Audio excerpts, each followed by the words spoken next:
behind the APS storage building and will be there through August 24th. For pickup, call or text 575-513-0143. Artesia resident Steve Perez is going through a heart transplant procedure and is asking for the community to help his family cover travel and hotel expenses as they travel back and forth to Baylor University in Dallas. A medical fund has been established at First American Bank in Artesia. If you wish to contribute, donate to the Steve and Yolanda Perez Medical Fund at First American Bank. To have your event listed on the KSVP community calendar, email calendar@ksvpradio.com. Please let us know at least 1 week in advance.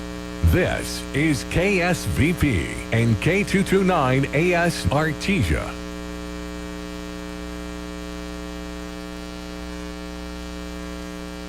News this hour from Town Hall. I'm Rich Thomason. The Consumer Price Index out this morning. Overall, inflation was unchanged last month, although core prices, excluding food and energy costs, rose by their largest amount in about 5 months. The forecast was for consumer prices to rise 2.8% last month year over year, according to a survey of economists by data provider FactSet. June's mark was 2.7% compared with a post-pandemic low of 2.3% in April. Excluding volatile food and energy costs, core inflation was forecast to also rise 0.1% from June to 3%. George Williams, Washington. The leadership of the Washington, D.C. police union is backing President Trump's plan to crack down on crime in the city. It involves federalizing the police force for a time and deploying National Guard troops to the streets. D.C. city officials and Democrats in Congress object. Yet another instance of the victims being in the wrong place, the wrong time. A suspect is in custody after a shooting outside a Target store in Austin, Texas. We have 3 people that are deceased. Austin Police Chief Lisa Davis says the suspect was apprehended after fleeing the scene in a stolen car. Wrecked that car, then hijacked another car. He was then found by Austin PD in South Austin, where he was taken into custody after a tasing. Of the suspect, Davis says, we have a male white suspect who appears to be 32 years of age, does have a mental health history. That's on courtesy KVUE. The shooting came amid back-to-school shopping. I'm Ben Thomas. Investigators beginning the task of trying to identify the cause of a deadly explosion at a U.S. steel plant just south of Pittsburgh. 2 people were killed. On Wall Street, the Dow futures up 256 points. NASDAQ futures ahead 153. More on these stories at townhall.com. If you're living with pain, see how Relief Factor can help. I'm an artist and I'm in my studio. I listen to the radio all day and I'm hearing the ads about Relief Factor. And I've got pain in my neck and it's getting worse. And I'm thinking, well, I'm going to go ahead and order this. 2 weeks later, I've got much better range of motion. If you're experiencing pain at a certain point in life, I would get Relief Factor. Fight pain naturally with Relief Factor. Go to ReliefFactor.com and get your 3-week quick start today. Only $19.95. Hi, this is Rhett Rasmussen of BestHotGrill.com. We make the amazing Solaire infrared gas grills that are built to last and will consistently deliver better than restaurant grilled food. The Solaire infrared burner heats up to 1,000 degrees in just 3 minutes, even in the dead of winter. The high heat locks in the juices and flavor and grills food faster. Learn more about these fantastic USA-made grills at BestHotGrill.com. Solaire hot, fast grills at BestHotGrill.com. A Chilean court is ordering a young American pilot to leave the country and to stay away for at least 3 years. He illegally landed his plane on an Antarctic island that's claimed by the country. Ethan Groh was taken into custody on King George Island in late June. He'd been trying to become the youngest person to fly solo to every continent, raising money for cancer research. Chilean authorities had charged Mr. Groh with handling false information to ground control and landing without authorization.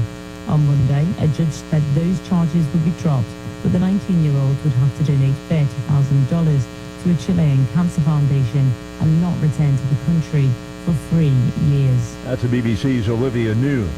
Local rights groups say Sudan's paramilitary rapid support forces have attacked a displacement camp outside El Fasher, killing at least 40 people. Breaking news and analysis, townhall.com. Ford will invest nearly $2 billion to retool a Kentucky plant to produce electric vehicles. The automaker says the goal is to produce EVs that are more affordable, profitable to make, and outcompete rival models.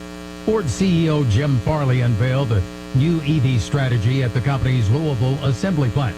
The factory will be revamped to manufacture electric vehicles after producing gas-powered vehicles for decades. Ford says the first EV vehicle to roll off the assembly line will be a mid-size four-door electric truck that's set to debut in 2027. John Scott reporting. AOL's dial-up internet taking its final bow. The former America Online says it's officially pulling the plug for its service on September 30th. AOL says it does routinely evaluate its offerings and decided it's time to discontinue dial-up service. More on these stories at townhall.com. I pledge allegiance to the flag of the United States of America and to the republic for which it stands, one nation under God, indivisible, with liberty and justice for all.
Today's KSVIPs are TJ and Jared Zuniga. TJ and Jared celebrated a wedding anniversary yesterday. Happy 24th anniversary.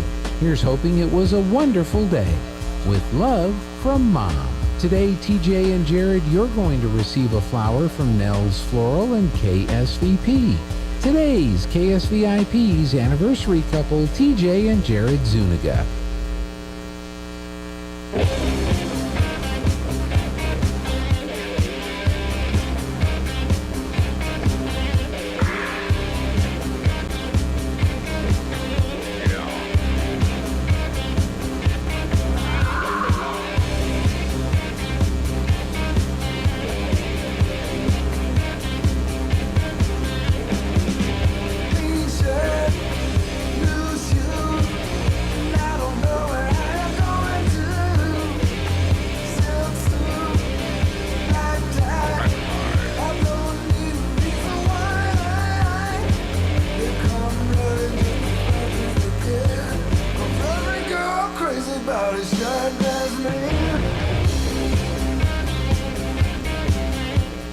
Good morning, Artesia. It is Tuesday, August 12th, and I'm your host, Scott Pettis. So glad you joined us this first thing in the morning. Hoping it's a great show for you today.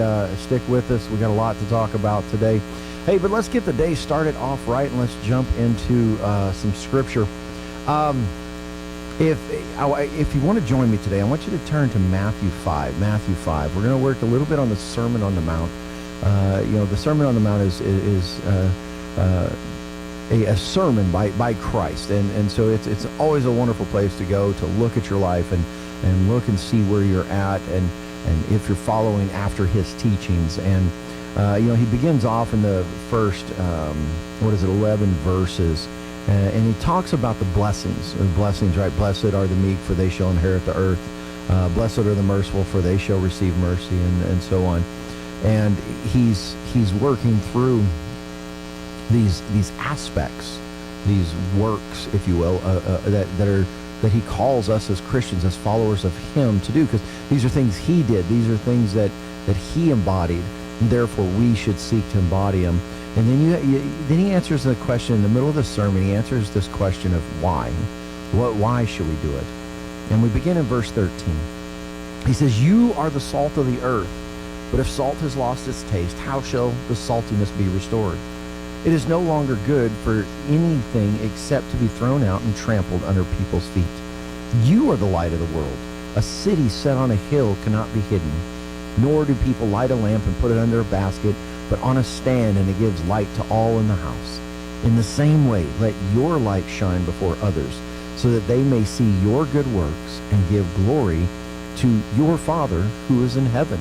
This is the call of the Christian life, not only individually, but every aspect of it, corporately, with your family, with our churches, and everything we do. Our entire lives are to be salt and light to the earth, a city on a hill. We're to be calling people to Christ through the way we live here. Every one of us should be prepared to share the gospel in word with anyone that we come encounter with that will hear the gospel, and we should do it diligently. Part of why I sit behind this microphone every week. I want people to know about Christ, and then on top of that, I want them to know what it looks like to be in a Christian world. And it's because of this. When we listen to the Sermon on the Mount, we're a light to the world. We've come to know Christ and his goodness, to know what his kingdom looks like, and it shouldn't be something we hide. We shouldn't be ashamed of his law. We shouldn't be ashamed of how he said this world is to function. We can't beat around the bush and give a sinful world control and say, well, it's okay. The world belongs to them. No, we're to bring light to the darkness. And when we're surrounded by darkness, we have to turn up our light tenfold to permeate further and further and further. And that is the call of the Christian in this life. And I hope that people can see that, because we've been fed for generationally now. I would say at least 3 to 4 generations, if not deeper than that. But 150 plus years. We've been given a line that our faith is to be a private thing. Faith it's fine if you want to believe. It's fine if you have a believing household. It's fine. Whatever your church believes, let it believe. But don't bring that into the workplace. Don't bring that into the schools. Don't bring that into the politics. Don't bring that. It's utter nonsense. Is there any corner of the entire universe over which God does not cry out, mine? There is not. This is the call of the Christian. We're not. There's a certain controversy going on right now in Christian circles, and many of you may or may not be aware of certain people that have said certain things, and people are upset because they're talking about dominion, the concept of dominion, right? The concept of this being a Christian nation, an entire nation who bows the knee to Christ. And people are saying, well, that's not what, God, Jesus wasn't about politics. Well, no, he didn't have to be, because he was about everything. He was about his teachings permeating every aspect of our lives. So therefore, there is no corner of our life that we can cut off. Say, well, I'll be a Christian up until this political thing. Then I've got to look to worldly standards to decide who's right to be in office and who's not. Or I'm a Christian, but man, I got elected to office, and I can't bring my Christian ethic and my Christian morality to bear upon the body politic. What utter nonsense! It belies all of what is said here in the Sermon on the Mount. Be a light. Don't put the light under a basket. Nobody does that. It makes no sense. And what it does is it further degrades your witness. One, you're hiding your witness about Christ and his goodness, and you're hiding your good works. I mean, and any works that you do that are good come from God, right? That's what Scripture tells us. All good things come from him. So when we hide our good works, when we hide those things that he's called us to do, we don't give glory to him. We hide him. We go, well, he's our God, but don't tell anybody. And this is the reason why the world has been able to go, at least our country has been able to go the way it has gone, the way Europe has gone, the way it has gone, is because Christians were convinced to privatize their faith in Christ and keep it as a private thing. Jesus is king of your heart, they say. Yes, he is, but he's also king of the whole world. And it's our job, it's incumbent upon us as Christians to proclaim that in every aspect. So when we look at all things, we seem to look at all things through Christ, through his word, and seek to do everything we do in accordance with his principles and the way he has led us. All right, Artesia, thank you for joining me on that. Hey, we're going to take a check on our weather real quick, and we'll come back and we'll look and see what what we're having for lunch around here. I'm meteorologist Steve Hamilton with your Pecos Valley weather. We have a little bit of moist air coming in as part of the monsoon today, so we can't rule out an afternoon shower or thunderstorm. Some sun, though, and our high today in the low to mid-80s. Overnight, a few showers till about midnight, then clearing up a little bit. We'll be in the upper 60s, and then sunshine on Wednesday, a very slight chance of a thunderstorm, and we're in the mid-90s. That's your latest forecast. I'm meteorologist Steve Hamilton.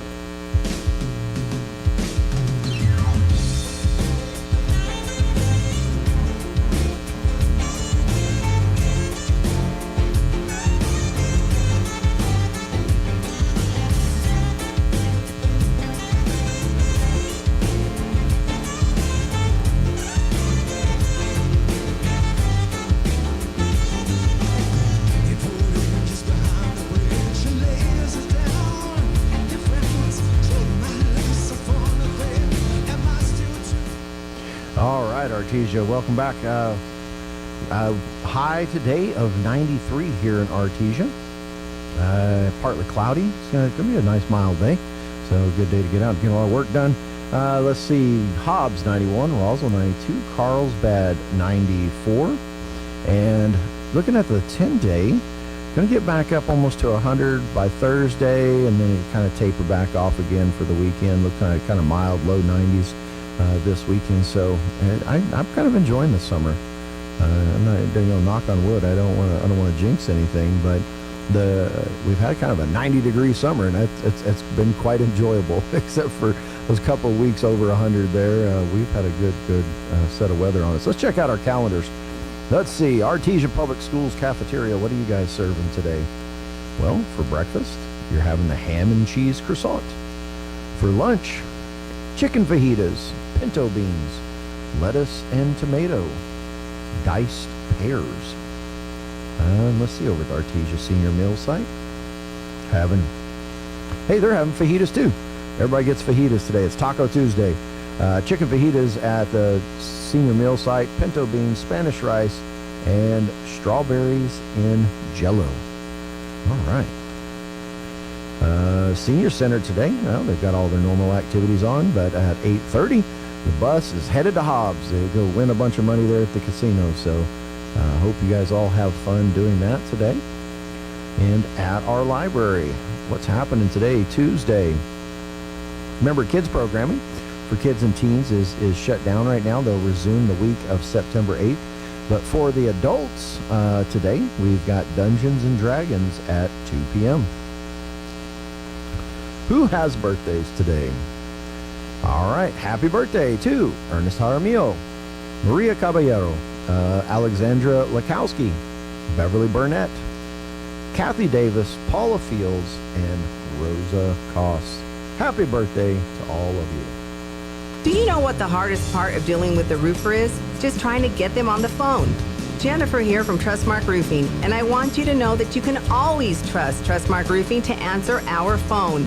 Need a free roof inspection? Just call us at 575-755-ROOF and we'll answer with a live person, a real human being. Have a roofing project already going with us and need to discuss it? Just call 575-755-ROOF and we will answer the phone. No answering machine, no voicemails, and no weird robot automated attendant. That's because at Trustmark Roofing, we're all about relationships and treating people right. That's true for customers and vendors and insurance companies and employees. Anyone and everyone who comes in contact with our company. So if you have any roofing needs at all, trust Trustmark to treat you right and to answer the phone. Our number again is 575-755-ROOF or find us online at trustmarkroofpros.com. Trustmark Roofing, we put people first. When was the last time a bank asked you about your needs or your goals? When you're a member of Artesia Credit Union, you get to use your money for something more important than fees and finance charges. You get to use your money for you. Membership is open to anyone who calls New Mexico home. Become a member of Artesia Credit Union today and see what your partners can do for you. North 5th Street in Artesia or online at artesiacu.org. Artesia Credit Union, member NCUA.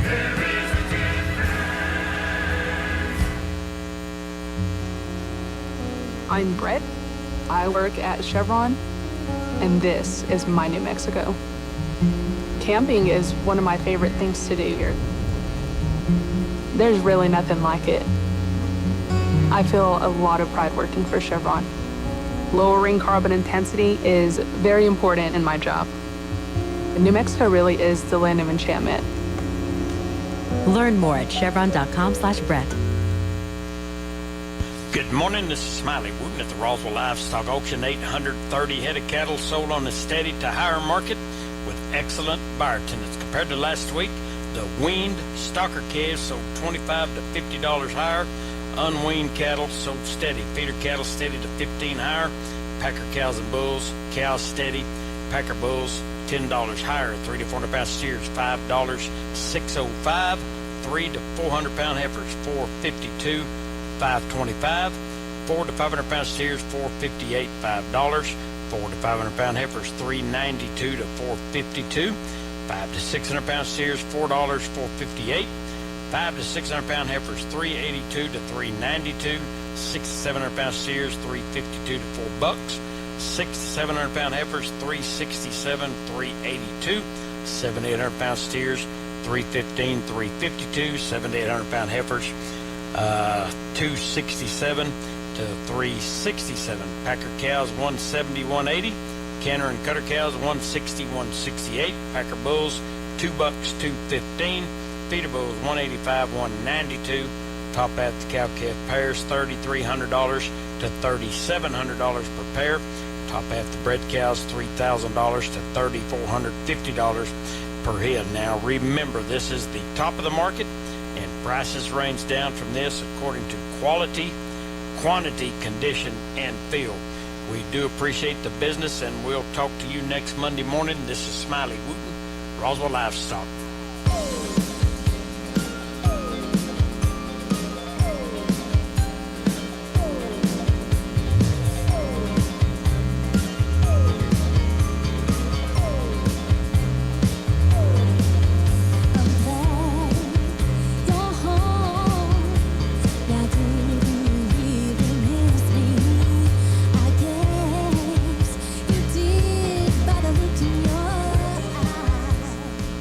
All right, welcome back, Artesia. Hey, let's jump into our pile of flyers here and see what's going on around town. Hey, don't forget the Steve Bettis family.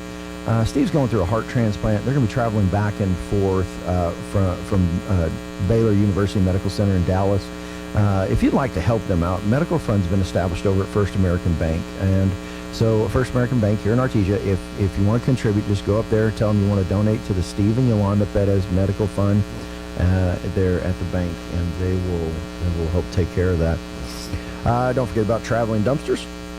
They moved it yesterday, so if you're looking for the traveling dumpster, it's now over on the corner of 13th and Grand Street, behind the APS storage building.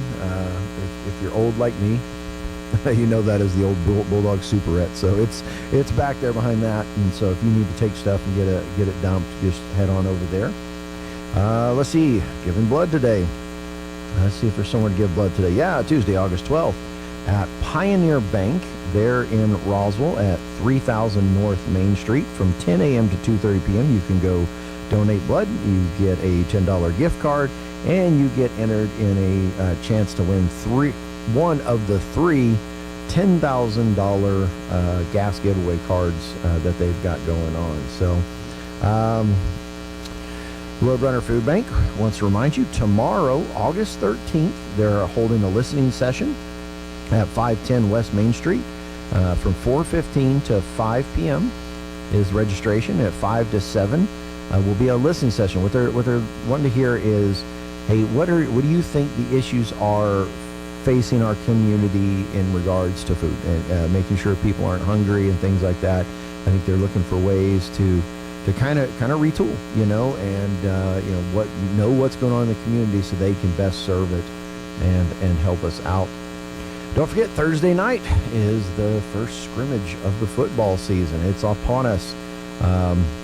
So head on over to the football stadium on Thursday, and the Artesia Quarterback Club is going to be selling their hamburgers for $5 each. That's the hamburger fry they use to raise money for the quarterback club to help out the young men. It's a great organization, and so if you want to be part of that organization, if you're a man and you're looking to get involved in the community and you want to help out and be part of a group of men that really serve and take care of our young football players, it's a great organization to be part of. They meet every Tuesday night at 6:30 at the field house. So tonight, if you want to go join, just head up there at 6:30 p.m. I know a message went out the other day. They still got 23 young men who are unsponsored and could use a man to come into their lives and help mentor them through the season. Great organization. All you got to do is show up tonight, 6:30 at the field house, or you can call 575-808-8003. Don't forget, this Friday is the deadline for Wall of Honor applications. So if you are a veteran or you know someone who's a veteran and their name is not yet on our Wall of Honor, we would love to have them added to it. All you got to do is go to artesiamainstreet.com, print out an application, get it filled out, get the required proof paperwork that they need, and then take that back up to the Main Street building at 510 West Main Street to get their name put on the wall this year. All right. This Saturday is the Eagle Draw Community Mural Dedication. If you guys haven't seen it, head on over. Get on the one-ways over there. J.J. Clark, drive by. And it's actually a little better if you're on the other side of the draw, headed east, and you can see the whole thing in its glory. It's pretty cool. Go check it out. But they're having a dedication ceremony this Saturday at 10 a.m. So go out there, celebrate the new community mural with everyone who participated in it. Also this Saturday, August 16th, is the Bulldog Vendor Event, the first annual vendor event hosted by the Artesia Bulldog Football Boosters. And it's going to be held at the Artesia Public Administration Building from 10 a.m. to 4 p.m. So if you're interested in that, you want to go set up as a vendor, you can call 575-200-5340. Also, this is a busy Saturday. There's a lot going on this Saturday. Harvest Fellowship is hosting the Real Life Conference, Real Life Conference. And it is held at 2307 West Main, which is their Harvest Fellowship. If you'd like information about how to register, you can call 575-746-6195. Don't forget, our cheerleaders are out there painting the streets with Bulldog paw prints for the beginning of the school year. If you would like to get that done by the cheerleaders, reach out to someone in the cheerleading group, and they will come paint on there for you. Head Start applications are still being accepted for the 2025-2026 year. And if your child's 3 or 4 years old, they may be eligible. Registrations are Monday and Thursday, 9 a.m. to 4:30 p.m. Appointments available if necessary. You just need a state birth certificate, Medicaid or insurance card, immunizations, 2024 proof of income, and proof of residency. You can head on over to the Artesia Center at 504 West Gage or call 575-748-1141. If you're in Carlsbad, head over to 915 San Jose Boulevard or call 575-887-3939. Next week, so we got this week.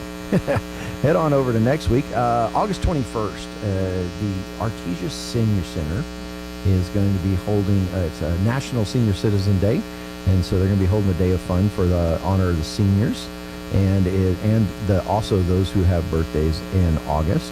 And that's going to be from 10 a.m. to 2 p.m. The lunch will be provided and served by the Artesia Classical Academy, and they have a program for everyone. There's a little bit of entertainment, and lunch will be served at noon. But you can come and go all through that 10 to 2 time. There's going to be games, booths, and drawings, and local businesses there to show their support for our senior citizens. Next week, on Thursday, August 21st also, is the Republican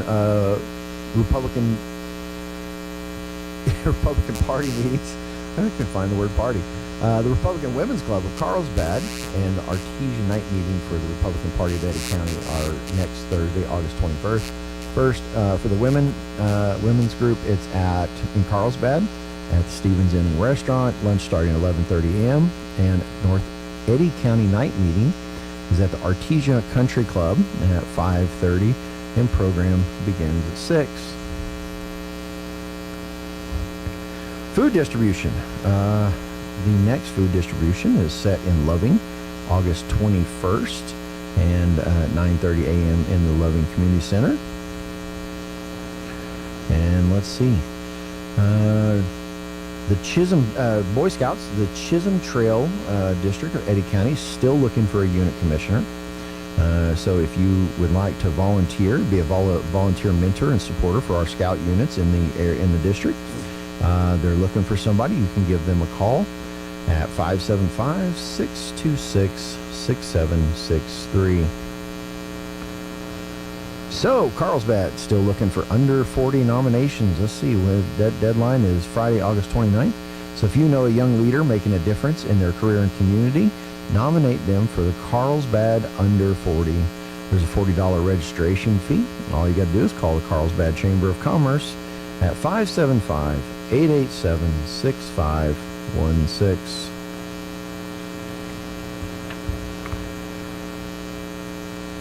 Next month, September 5th through 7th, the Bitter Lake National Wild Refuge will be holding their Dragonfly Festival.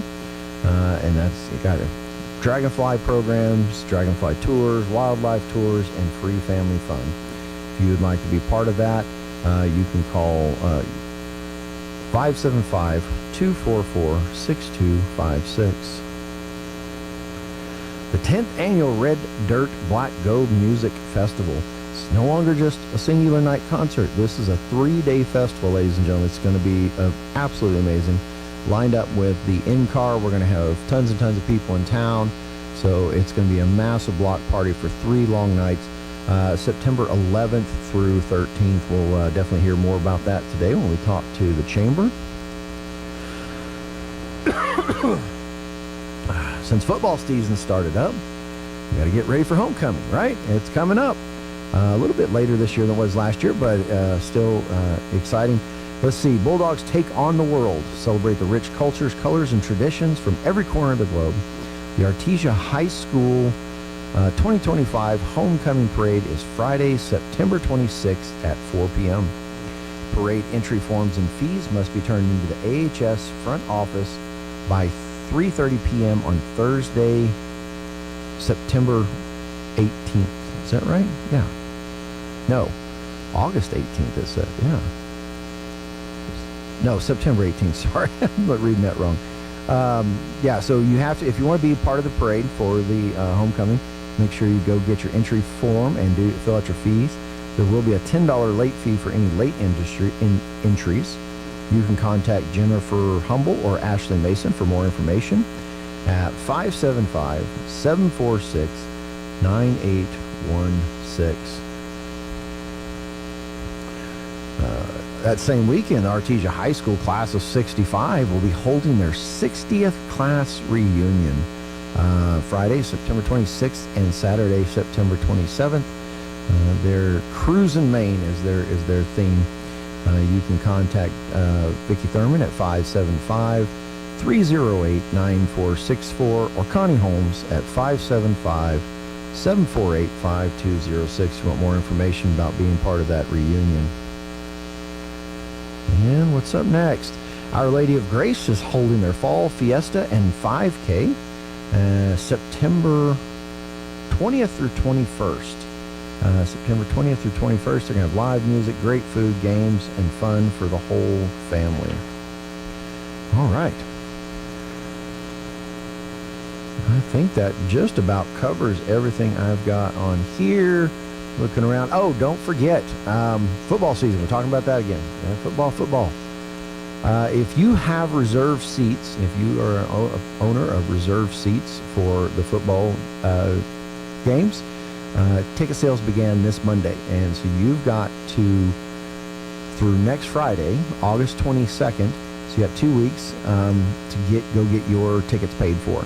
So just head on up to the Bulldog Pit between 1 and 4 p.m. each day, Monday through Friday, and you can go in there and purchase your tickets. And then if there's any remaining reserve seat tickets after August 22nd, those will go on sale to the general public on a first-come, first-served basis. And there will be 6 home games this year, yeah. So if you want the lower section seating reserve, that's $54. Upper deck seating is $60. And begin this year, if available, there will be single reserve seat ticket sales at the gate at the beginning of each game on Friday, August 29th. Okay. So go get your reserve seats. Oh, we went up there and got ours yesterday. And one of the things that we were able to do as well is get a parking pass for West Main Baptist Church's big parking lot right there behind the bowl. They've done it in years past. It's pretty cool. You go pay them a few bucks to park in their deal. You get to park right behind the bowl, go in the back gate, and it's a wonderful deal.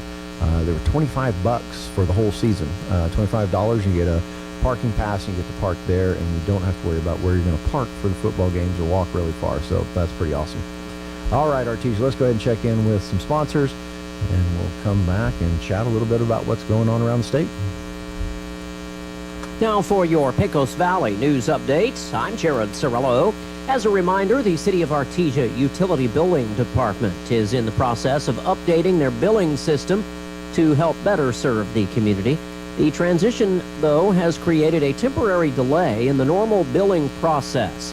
As a result, your next 2 bills will each cover 45 days of service. These next bills will arrive on their normal schedule. The City of Artesia says it apologizes for any inconvenience this may cause.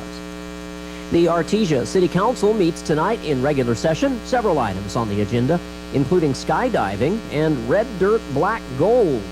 If you can't make the City Council meeting, you can always try to attend the Minute with the Mayor.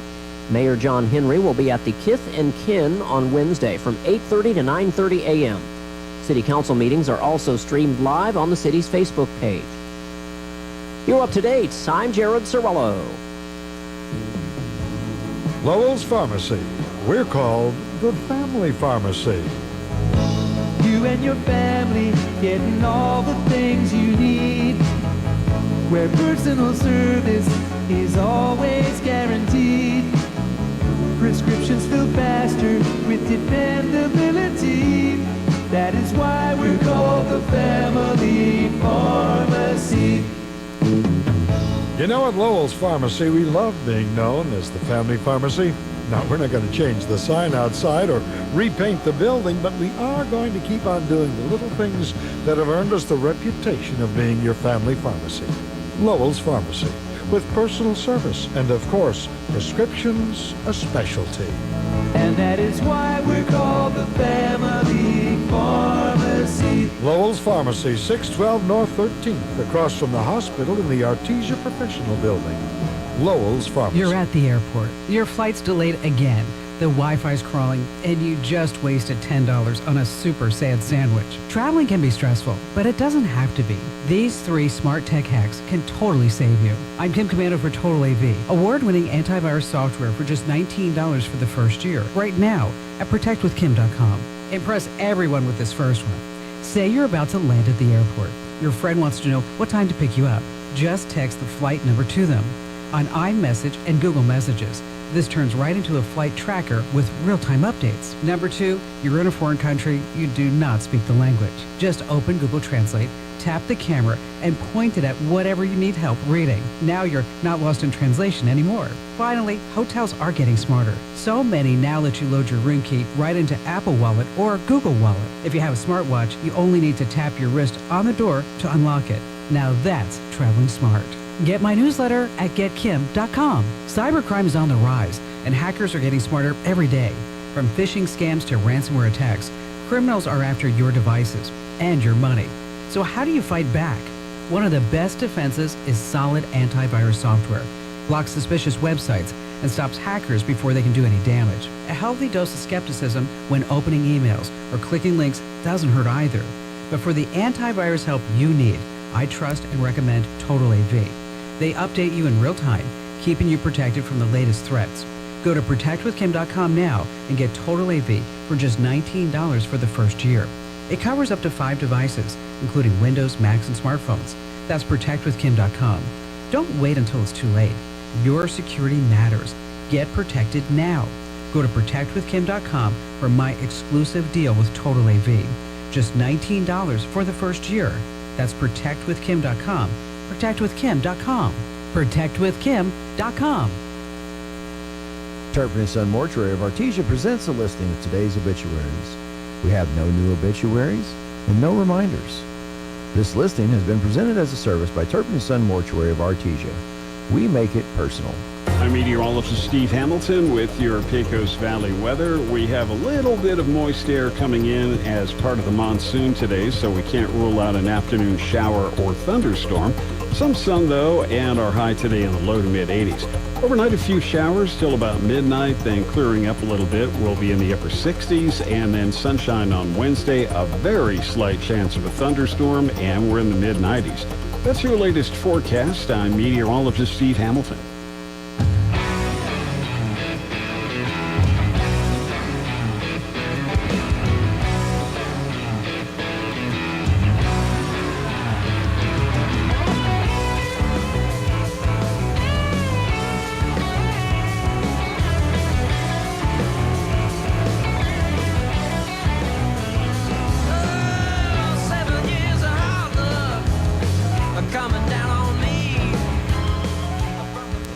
All right, welcome back, Artesia. Hey, all right. We're welcome to the studio. My name is Jeff. How often do you hear that? Way too much. It's been a while. I used to hear it all the time. Oh, your microphone's not picking up. Not on the camera either. Yeah. Let's see if Nick can get him on the camera. There you go. Look at that. All right. Yeah, good job, buddy. All right. He's learning. Yeah, yes, he is, and he's doing really well. He's pretty awesome. Oh, he's... he didn't want us talking about him. Watching him move it around. He turned 16. We give him a job, make him be at work every morning. He's getting up early. Yeah. Good job, young man. Which is difficult for a lot of people. It is. You probably got used to it in the military. Our house doesn't sleep in at all. Oh, yeah. Well, then... Like, sleeping in for us is like, ooh, I have to sleep till 6. Right. That's... I've been waking up at 5 since I came out of the 3rd hospital, the neuro rehab, because they would come in and check vitals and do work turnover at 5 a.m. And I learned it was much better to be awake when someone grabs your arm. It's 6 a.m. Yeah, then. So I started waking up at before 5 o'clock every day. Yeah. Well, then about like a month and a half, 2 months into it, the head of the hospital found out they were doing that at shift change. Yeah. Livid. Yeah. He's like, look, everyone in here has a traumatic brain injury. Most of them just got back home from Iraq or Afghanistan. when they're able to sleep, you let them. Yeah, exactly. And I was like, Doc, thanks. I've already been trained. Yeah, exactly. Oh, man. Hey, did you hear that New Mexico made the top of a new list? Oh. Again. What is it this time? Number one worst state to live in America. In America, yeah. We rank 50th on Wallet Hub's overall state rankings of places to live. You know, we nailed it. Safety, number 49. Education and health, number 48. Economy, number 33. And that's only because we have gas and oil. That's only this southeastern corner. We didn't do too bad on affordability, though. We're right dead center, number 25. So we got that going. Yeah.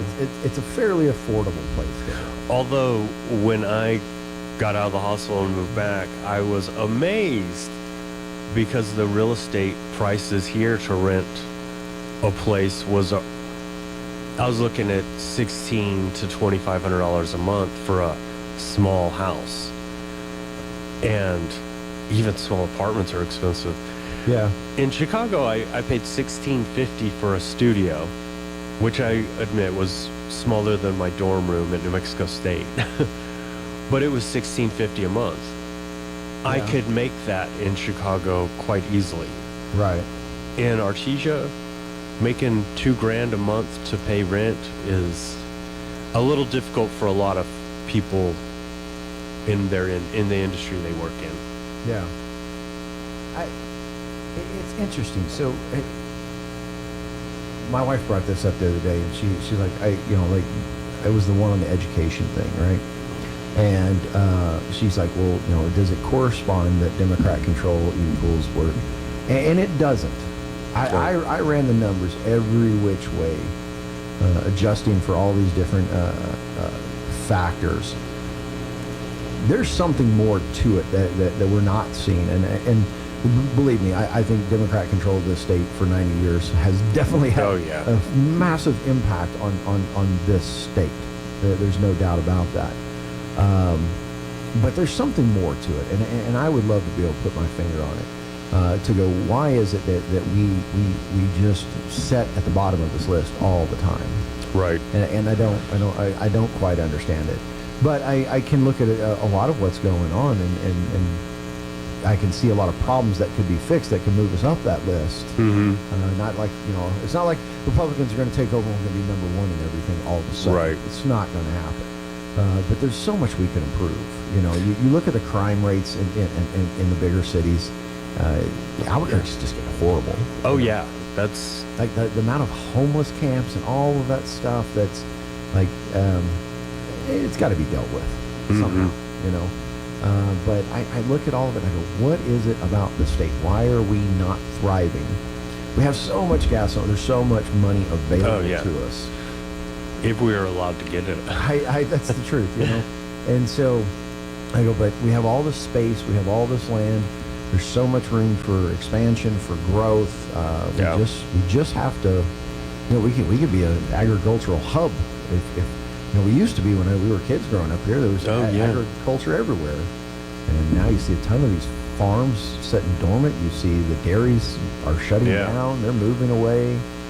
It's like years ago, driving between here and Roswell, you could see the dairies, and then you go up too. Yeah. And you can really see the agriculture industry. Yeah. But used to, it seemed like it came all the way out to 285. Yeah. Not anymore.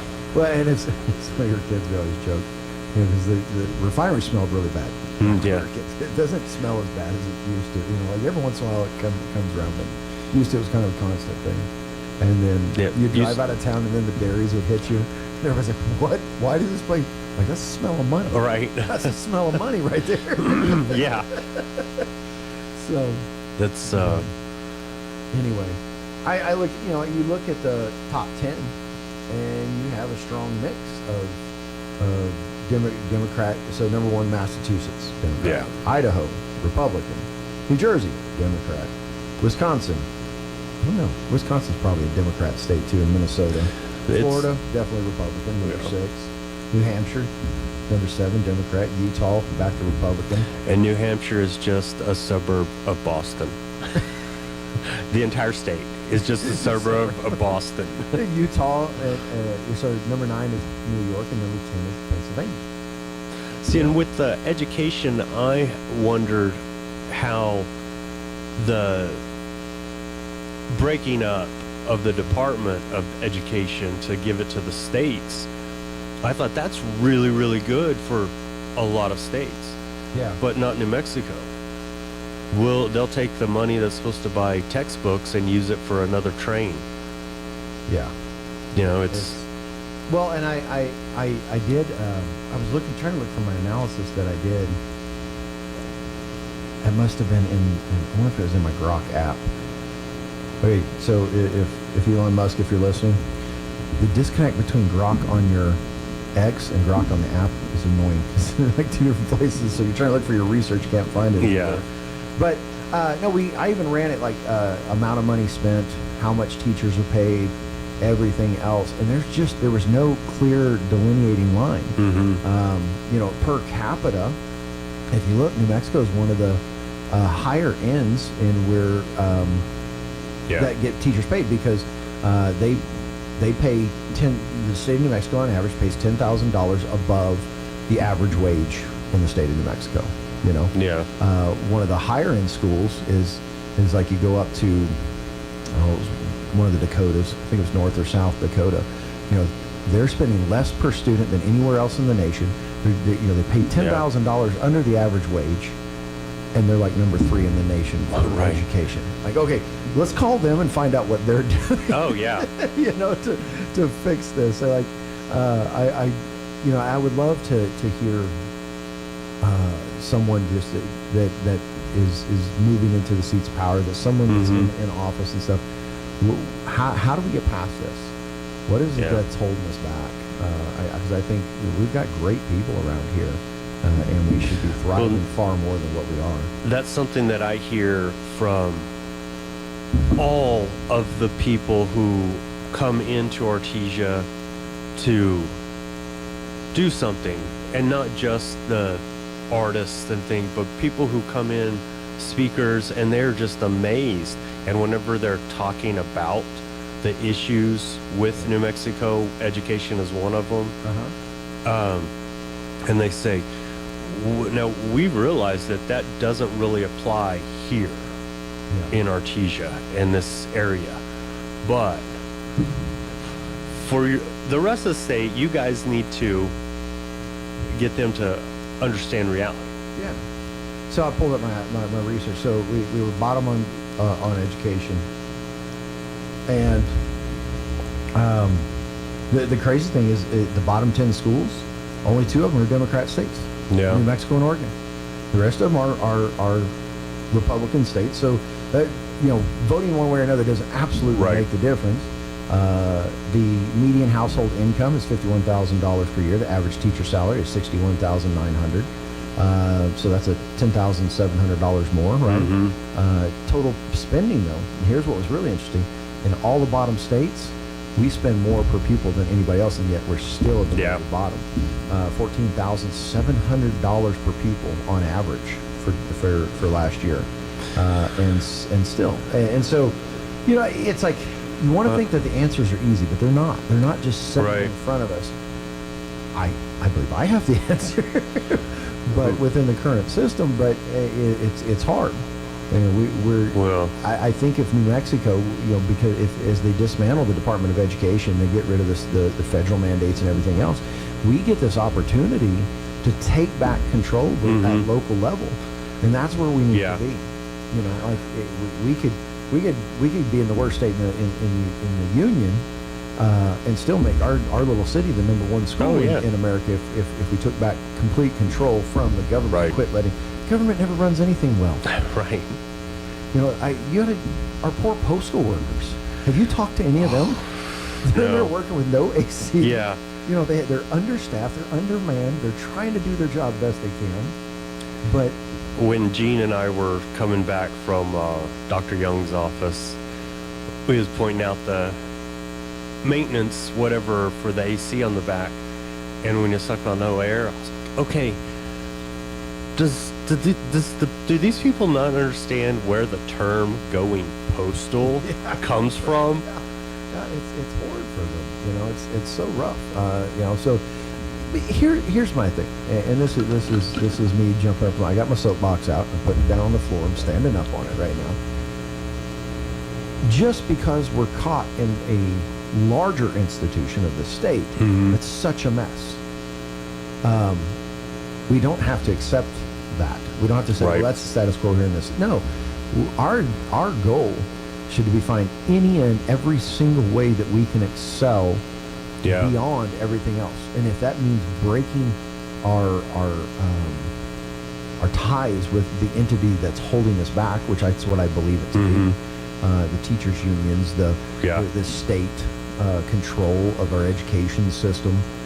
You know, let's be true capitalists. If we're going to call ourselves Republican capitalists, let's privatize everything we possibly can. Right.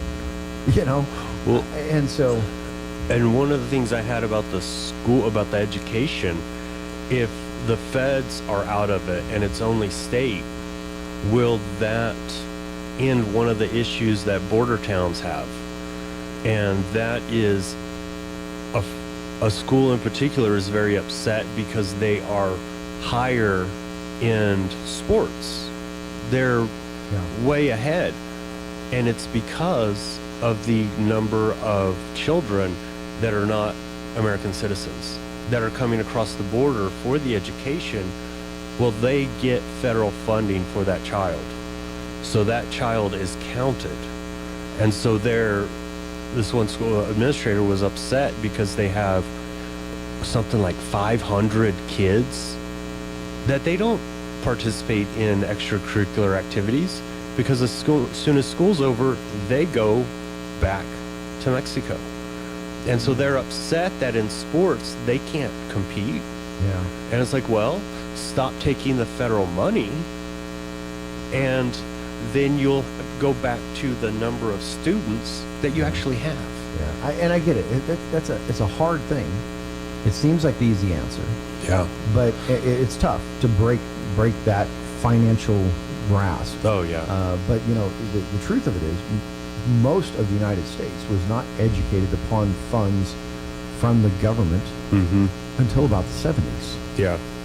You know, it really started in the early 20s, and as they began to federalize education system by the 70s with the formation of the Department of Education. They had full grasp and full control. The states, everything was controlled. But at some point we have to revisit how we're doing education at any level. Well, and that's a big thing is the college level, you know.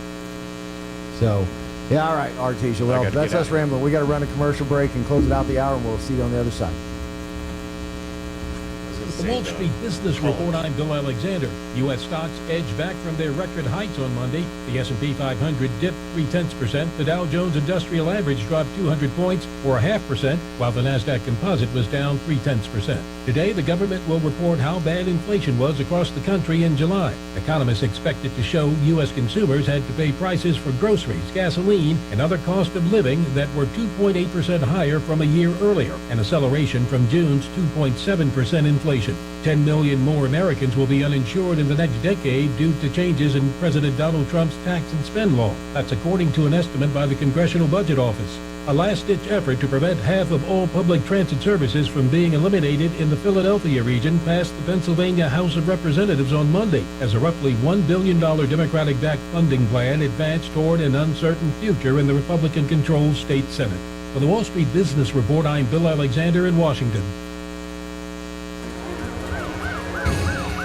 When you or a loved one need medical transport, cost and ability to pay shouldn't get in the way. That's why Trans-Aero Medevac, through the generous support of the Written in Red Foundation and the PY Foundation, provide air ambulance memberships to the residents of Eddy County at no out-of-pocket cost.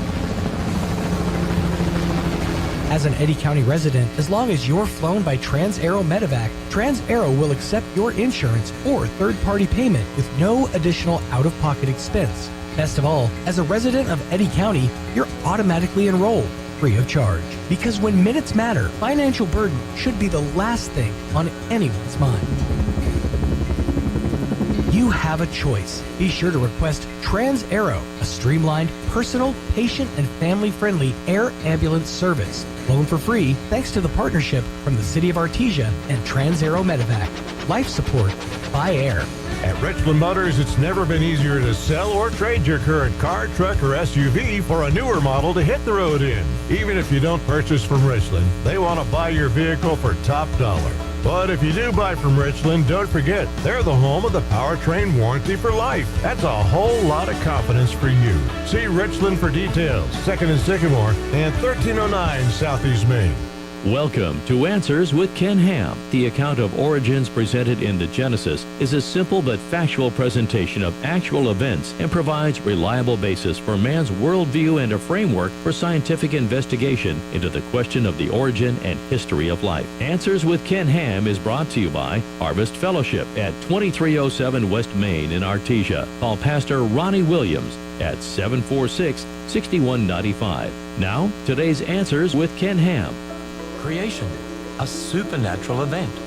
This is Ken Ham, president of the ministry producing Answers Bible Curriculum. The Bible describes creation as a supernatural event. God spoke and things came into being. One verse describes creation as by his wisdom, power, and understanding. Scripture is clear that creation shows the power and glory of the Creator. Now, many Christians believe that God used the Big Bang to create. After all, someone had to get the process started, right? Well, the Bible never describes creation as something God just started or directed. No, he created instantly by his powerful word. To say that God just started the Big Bang and maybe directed things as they develop ignores how God describes creation. Sign up for free daily email insights from Ken Ham when you go to AnswersRadio.com. There's much more at AnswersRadio.com. The president extending a trade truce with China for another 3 months. The Chinese embassy in Washington said that win-win cooperation between China and the U.S. was the right path. Suppression and containment would lead nowhere. But negotiations to reach a deal beyond the 90 days will be much harder. The U.S. wants more access to China's valuable rare earths. Donald Trump is threatening to impose sanctions to prevent Beijing buying more Russian oil. And China wants Washington to lift curbs on sales of advanced technology so they can buy more computer chips. The BBC's Laura Vicker. Consumer prices held steady last month, rising 2.7% in July from 1 year ago. That was the same increase as in June. However, core prices, excluding food and gas, rose 3.1%. That would suggest that higher tariffs are driving up the cost of some imported goods. 2 people killed, at least 10 injured in a powerful explosion at a U.S. steel plant just south of Pittsburgh. No word yet on the cause. Shooting at a Target store in the parking lot in Austin, Texas, left 2 adults and a child dead. The suspect is in custody. Watching Wall Street, the Dow is up 190 points. More on these stories at townhall.com. We all hear the radio ads about the IRS. They tell you to be afraid, to be scared, and they try to frighten you into calling. I'm not here to do that. Tax Relief Advocates is different. TRA is here to tell you that if you owe money to the IRS, whether it's $5,000, $50,000, or $500,000, we have a solution. It doesn't matter if you're sitting in your car, at work, or with your kids. No matter where you are, call now. 800-575-6745. Don't lose hope. TRA can eliminate or reduce what you owe to the IRS. Generous programs are now available that can give you a fresh start. Our passion is taxes and helping individuals fix their IRS problems. We have over 1,000 5-star reviews on Google and an A+ with the Better Business Bureau. You don't need to be afraid of the IRS any longer. End your tax nightmare today by visiting us online at TRA.com or call 800-575-6745. That's 800-575-6745. Tax Relief Advocates. Real solutions for real people.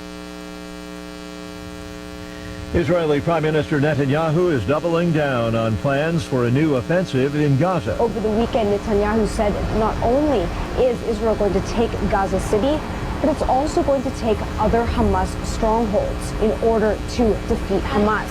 Now, this comes amid mounting international pressure as well as pressure from within Israel to end the war. Netanyahu said that he had a talk with U.S. President Donald Trump after announcing these new measures, and he thanked Trump for his steadfast support. Correspondent Sam Mednick. Some U.S. lawmakers urging the Trump administration to maintain a security partnership with Australia and the United Kingdom to supply nuclear-powered submarines. The Pentagon has announced a review of the agreement, raising concerns about America's shipbuilding capabilities. A review expected to be wrapped up in the fall. News and analysis, townhall.com. 3 years after many youngsters died, the records have been released. School district officials have released text messages, personnel files, and records of the shooter from the 2022 attack in Uvalde, Texas that killed 19 students and 2 teachers. The release follows a legal battle over public access to the material. Various media organizations had sued the district and the county for the release of those records. Jason Walker reporting. NVIDIA and AMD have agreed to share 15% of their revenues from chip sales to China with the U.S. government. The Trump administration halted the sale of advanced computer chips to China back in April over national security concerns, but NVIDIA and AMD revealed in July that Washington would allow them to resume the sales of the chips. Those chips are used in artificial intelligence development. More on these stories at townhall.com. Today's KSVIPs are TJ and Jared Zuniga. TJ and Jared celebrated a wedding anniversary yesterday. Happy 24th anniversary. Here's hoping it was a wonderful day. With love from Mom. Today, TJ and Jared, you're going to receive a flower from Nell's Floral and KSVP. Today's KSVIP's anniversary couple, TJ and Jared Zuniga.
All right, welcome back, Artesia. It is Tuesday, August 12th. I'm your host, Scott Pettis. If you're just now joining us, thank you so much for tuning in.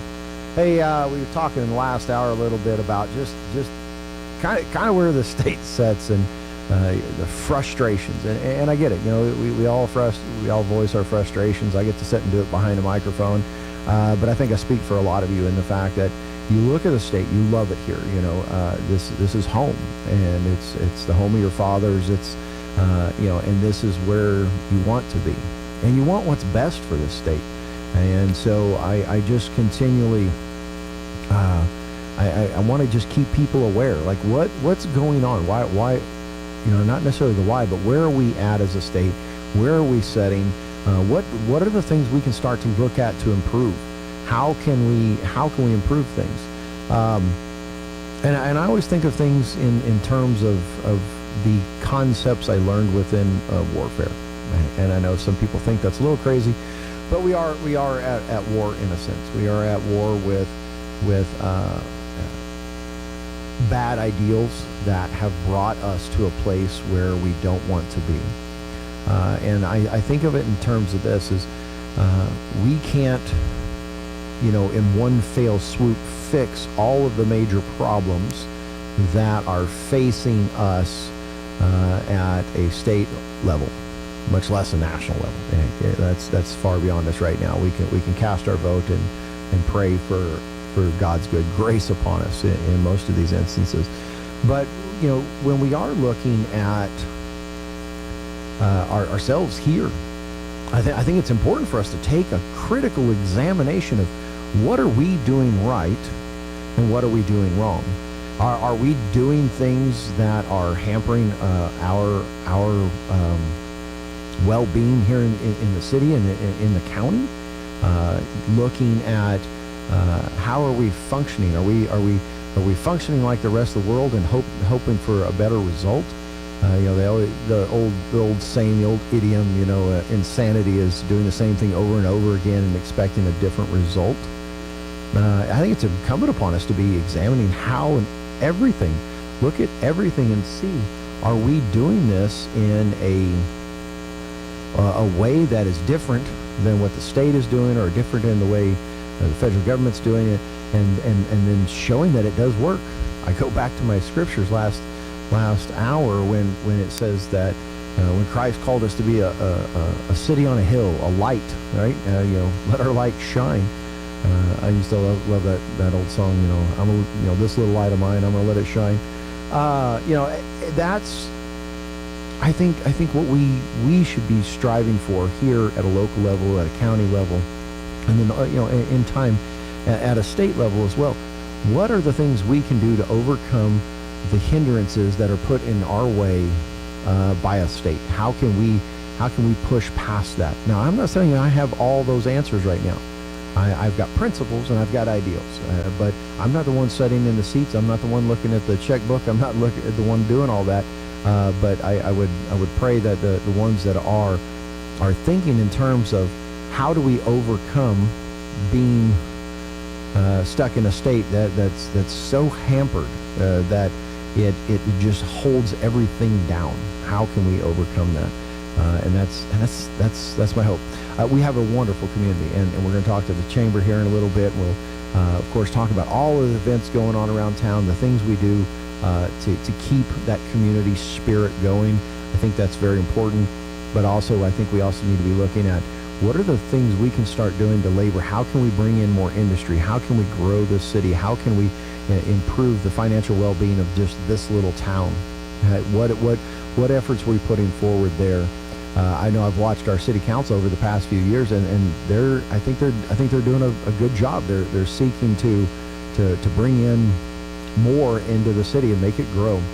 I think in-car might be an inroads for us. Who knows? We start getting people coming down here, seeing the area, might fall in love with it, and might be able to bring more industry in. These, most of the people involved in air sports are people that are industrious and builders and things like that. So maybe there's some opportunity there. But what are some of the opportunities for us to expand agriculture here once again? How do we overcome the roadblocks that are in our way from doing that? How do we pull together as a society, as a community, to improve our current position? Never accepting status quo. That's good enough is never good enough. And so I hope that's a mindset people can wrap their heads around. I hope that's something we can seek to do. Otherwise, all we're left to do is sit here and complain about how bad everything is, and that's never a good point. I've always held the idea that if you bring a complaint forward without any solutions, all you are is a complainer. You're not solving anything. You're not fixing anything. So if you're not willing to be part of the solution, and that's why I put myself out there. I hope to be part of the solution. I hope to be able to get into those areas where and help people, and we can continue to work together as a community to really improve. I know we have a great community. I don't want anybody to take that wrong. I don't think poorly of this area whatsoever, but it could be better. It always can be better, and we always need to be seeking that. And we need to be seeking to be the best. I think that's probably my drive. I've never wanted to settle for second or third best. Like, how do we become the premier town in Eddy County? How do we become the premier town in New Mexico? How do we make our place look to the point that our light shines so bright that people look to and go, what in the world is going on in that little town down there? And I think we've got the opportunity. I think the current administration in D.C. opens up a lot of doors as they start to pull back regulation, as they start to pull back all the things that get in the way of progress and thriving. I think we can begin to look at that and really start to strive forward and change the way we see and do everything. So that's probably enough soapbox for the day. I want to encourage Artesia. I'm not here to tear it down whatsoever. I don't think that's useful, but I do think there are some principles we can all start to wrap our heads around, and we can improve our current position. All right, hey, let's check in on the weather and some commercials. When we come back, we'll be talking to the chamber. I'm meteorologist Steve Hamilton with your Pecos Valley weather. We have a little bit of moist air coming in as part of the monsoon today, so we can't rule out an afternoon shower or thunderstorm. Some sun, though, and our high today in the low to mid-80s. Overnight, a few showers till about midnight, then clearing up a little bit. We'll be in the upper 60s, and then sunshine on Wednesday, a very slight chance of a thunderstorm, and we're in the mid-90s. That's your latest forecast. I'm meteorologist Steve Hamilton.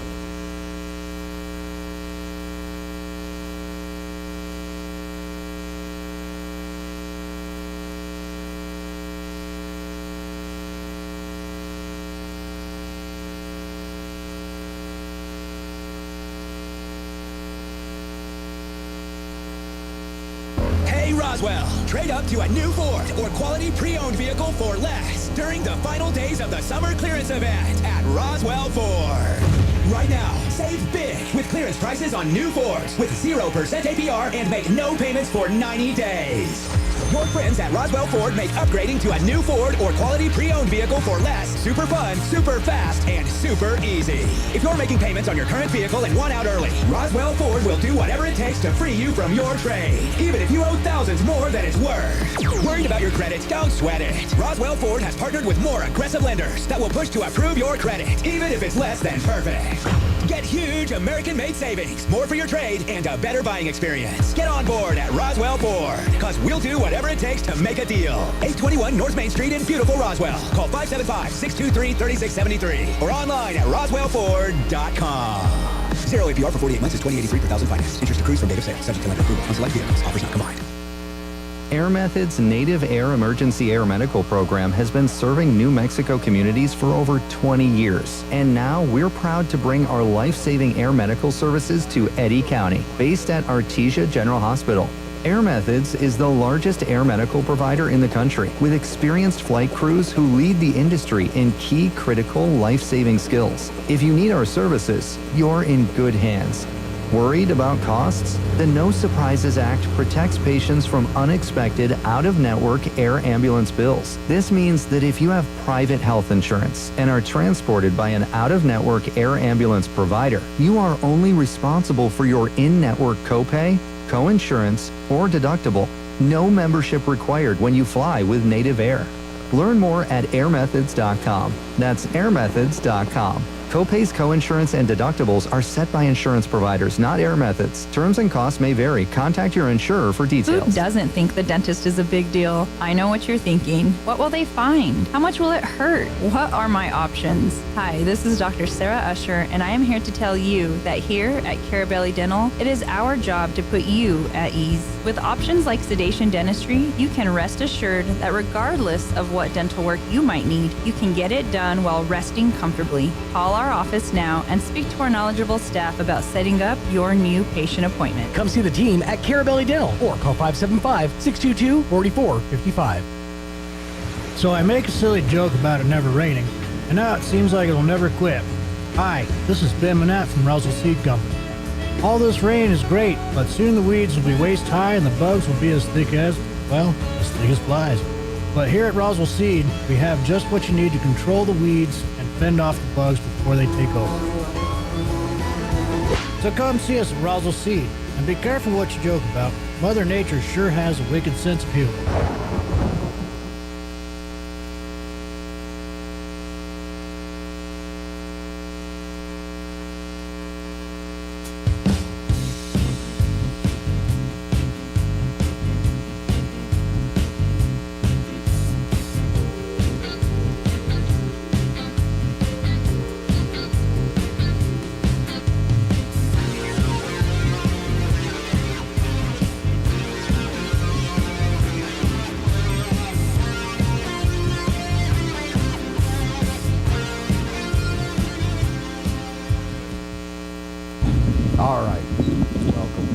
good morning. We're joined by Jessica. How are you? I'm good. I've got all my Clays Crusher stuff on. Can you tell? You got some cool new jacket thing there, vest. Well, this isn't none of this is weather new right now, but I know. So this was thing. from our 10th, That's a while back. and Saturday's our 17th already. That's a while back. I know. How I'm did it go? surprised it still fits. I know it's still coming up. Yours is coming up. It's The other coming one- up that was Saturday. Republican last Saturday.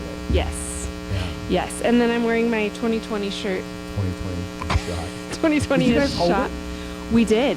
You did. So, back I had just come back into the community. Like, I had no clue what was going on that year. Yeah. So it was really cool. We had we used to have our event in September, and we had it in September again that year. And at that time in 2020, we were able to you could have golf tournaments. Golf tournaments were okay to have because you were outside and you had tee times, and it was every 10 minutes, and you were social distancing by hundreds of yards, right? So we were like, why can't we have a clay shoot with tee times? It's the same thing. There's stations instead of holes. That's really the only difference, right? Clever. So clever. So we had our clay shoot out at the Eddy County Shooting Range, and honestly, it was one of our better ones. Oh, really? Yeah. Because everybody was tired of being cooped up in the house. Yes. Like, I don't even know how to shoot a shotgun, but I'm going. I'm going. I'll be there. And Something to do that it year. was so fun. But I will say, we did have a tattletale come out there and take pictures. There was, and we were like, oh man. I don't want everyone to guess. There was tattletales. There were a Yeah. few tattletales going around town. I remember that. Yeah. And it made me laugh this morning when you were like, we need to do better, and we need to build each other up, and we need to be a better community. And I was like, yeah. And here I was like, we're going to talk about my tattletales this morning. We don't have to talk about tattletales. But no, I'm excited. This weekend is our 17th annual Clays Crusher Fun Shoot. We're so excited. We've got really cool shooter prizes. We've got really cool sponsor gifts. Lots of amazing new and different guns that haven't been used at different clay shoots. For our gun boards, we even have a Louis Vuitton purse, which surprisingly men are buying more squares than women. That's because we want our women's... You're trying to get brownie points, right? Brownie points. I bought one. Yeah, you did. No, we're so excited. And like I said, this coming Saturday, we're doing it at 8 a.m. And it's $150 per shooter, $1,500 for a team if you want to sponsor a team of 5 shooters.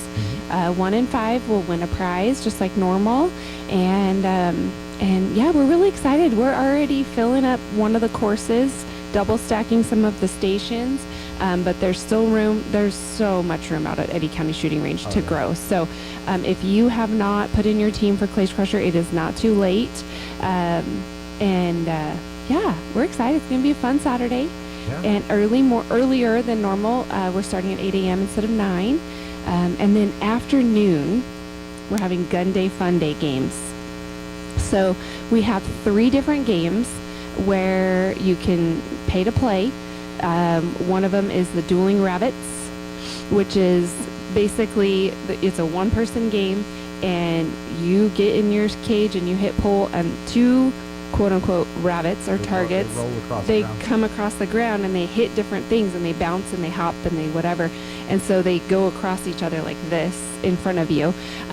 So they're dueling, so you have full use of the shotgun to be able to try to hit both of those targets.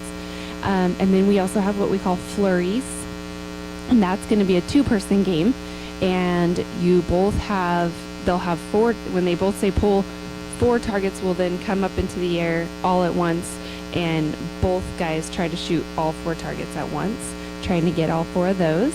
And then we have another game that is called the Creekside Crush, and that one's very, very intricate, but very, very fun. So I won't say all the details about that one because I don't know them all. But it's so fun. And lots of fun prizes for those games. So if you pay to play the games, which you do not have to shoot in our clay shoot to come play these games. No, You can just come on out. In the afternoon on that Yeah. portion, just pick what one you want to shoot at. Or all of them. and keep playing them over and over because we have 4 cool, awesome prizes. One of them is a really neat, it's called Liberty Concealment. It's a handmade wooden gun concealment case that you hang on your wall, like by your front door or whatever. You can store your guns in it. It actually comes with a Kimber Mako 9mm. That'll be really fun. And then we have a really cool camping set that includes a solo stove and a couple other fun things. We have a skull that has been all redone. It has all really cool turquoise all over it, and that one's really cool. That one comes with a 1-year membership to the Eddy County Shooting Range. Oh, cool. And then we also have a custom set of cornhole boards as well. So when you come out and you want to play these games, you'll get a ticket, drop it in the bucket of your choice of which prize you want to win. And then every game you play, you get another ticket. Every round you play, you drop another ticket. Drop another ticket. That's just one fun like I said, Gun Day, Fun Day games in the afternoon. We're really excited for that. We started it last year, and it's kind of starting to kick off and be a little bit of a fun and different afternoon type of a deal. So we're excited. The morning shoot has 70 targets. You'll come in. We're having a Lucky Duck bring out burgers. So we'll have burgers out there for everybody, and it's just going to be a really fun day. 1 in every 5 shooters will win a prize. Yep. So gather your team and come on out. Holler at us at the chamber if you want to get signed up, or artesiachamber.com. We have online signups as well. So either way. Yeah. Awesome. Yeah, I'm excited. Yeah, 17 years. Like a lot of fun. Yeah, 17 years going. That's pretty cool. Yeah. It was funny because like when we had our 13th year, I was like, oh, all the courses at the shooting range, golf course is 18 holes. Well, the shooting range is 12 stations. So what we did on our 13th year is we had a 13th station. And that was really fun. Yeah. Last year was 16 years, so Sweet 16, we kind of played off of that. Yeah. And this year I'm like, what do we do for 17? Yeah. I don't know, but I'm excited for it. It's going to be really, really fun. You should see my office, though. Holy moly. I was up there today. There's already piles of prizes and things. And It's everywhere. Happy event week. Yeah. This is one of the best perks about working at the chamber during event week. I get to wear jeans. You wear jeans. Yes. Not just on Fridays. I know. I like that you it's guys the have, little I things. think that you guys have the dress code is amazing. Oh yeah, we do. That's phenomenal. We have business casual All at the time. chamber. Yes, Yeah. all the time. And then Fridays we get to Dress- wear orange dress. and we get to wear our jeans, and it's really fun. So Yeah. yeah. I think we need to do that all across town. Bring back professional attire. Yes. Look professional. Yes. It Well, changes- and I mean, it changes your mindset. it does. And then it's also more fun when you have weeks like this where you don't have, because I know I'm going to be getting dirty. I'm going to be moving boxes and I'm going to be sweaty and whatever. And so event week, I get to wear my past event garb, so to speak. Dress for the work you're doing. Yes. Absolutely. Yes. Well, I think schools should be uniformed. Oh, That's me. that's okay. I mean, then you don't have to pick out your clothes. Yeah, I know. That's so much easier. That's what everyone says that they like about it. Is like, I don't have to pick out what I'm going to wear tomorrow. Except, I spent 25 years not having to pick out anything. Right? I knew what I was wearing to work every single day. exactly. It's kind of nice. Oh, Had a fairly man. empty closet. Didn't really need much. But anyway, so Clay Crushers this weekend. Yes, sir. $150 per shooter. Gather your friends. We've got a bunch of guys. If you've got 4 other friends and you guys want to come shoot, it's also family friendly. I've got a cute team of 4-H kiddos coming out. I think they're anywhere from the youngest kiddo on that team is 10 to 15. So if your kids know shotguns, of course they're going to be with an adult. But yeah, bring them out. You know our shotgun teams at 4-H are good. Oh yeah. And they're going to probably win that best of the best prize. Yeah, those kids are amazing, man. They practice their little behind the ends off. They are really good at it. Oh my gosh, that's so awesome. You know, I wrote a couple years ago, we decided we have these 2 prizes that we do. Score counts, but only a little bit. So we have 2 prizes. One is best of the best, the top winner, whatever, top shooter out of 70 targets, maybe they get a 65, whatever, right? Then we take everybody else and we organize it by what their score was, and we take that person right in the very, very smack dab of the middle, whatever they got. Say they got 33. Well, I decided and took it upon myself a few years ago to write poems, kind of like a roasting sort of a deal, right? And we laminate it and we give them a box of shells with it, and we're like, haha, here you go, here's your little prize. So I took it yesterday, I took my poems, put it into chat, and I was like, help me make this sound not like an 8th grader wrote it. My 8th grade poetic skills. And she did great, and then we revised it 2 or 3 more times, and she popped out this poem that I'm so excited. and poetry is like a lost art, I feel, a little bit, but I was so thankful for AI, because now our poem is a little bit updated and a little bit more roasty. That's fun. I know, I'm excited. Yeah. It'll be really cute. So awesome. Score counts, but only a little bit. Really, it's just a fun shoot. Yeah. Come on out, have a good time. Like I said, kids are very welcome.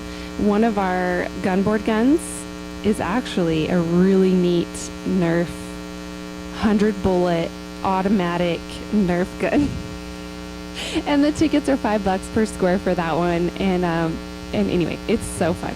Really cute. Yeah. Be a fun day. Gun culture alive in Artesia. I love Oh it. yeah. Oh yeah. Guns and golf. That's.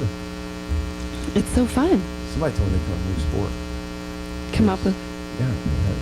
Go take the shotguns to the golf course, and when they shoot, when they hit the golf ball, see if you can. Oh, there we go. We'll combine the two. Yes. Yeah. Yes. So. I think it would need to be like in an open field. Yeah. It might have to be golf at the shooting range. Maybe that's a little bit more. Yeah. There we go. And this tiny little white thing. Yeah. Maybe they could get the bright orange ones. Yeah. They have those big Callaway, not big, but the Callaway golf balls. Yes, I love them. I'm horrible at golf. On the 4th of July, we had our tournament out there at the club, and it was so foggy that morning that we were like, all these people that are teeing off at 7 a.m., they couldn't see where their ball, like, one guy already lost his ball, and we were like, sorry, dude, you should have gotten those neon ones at the clubhouse.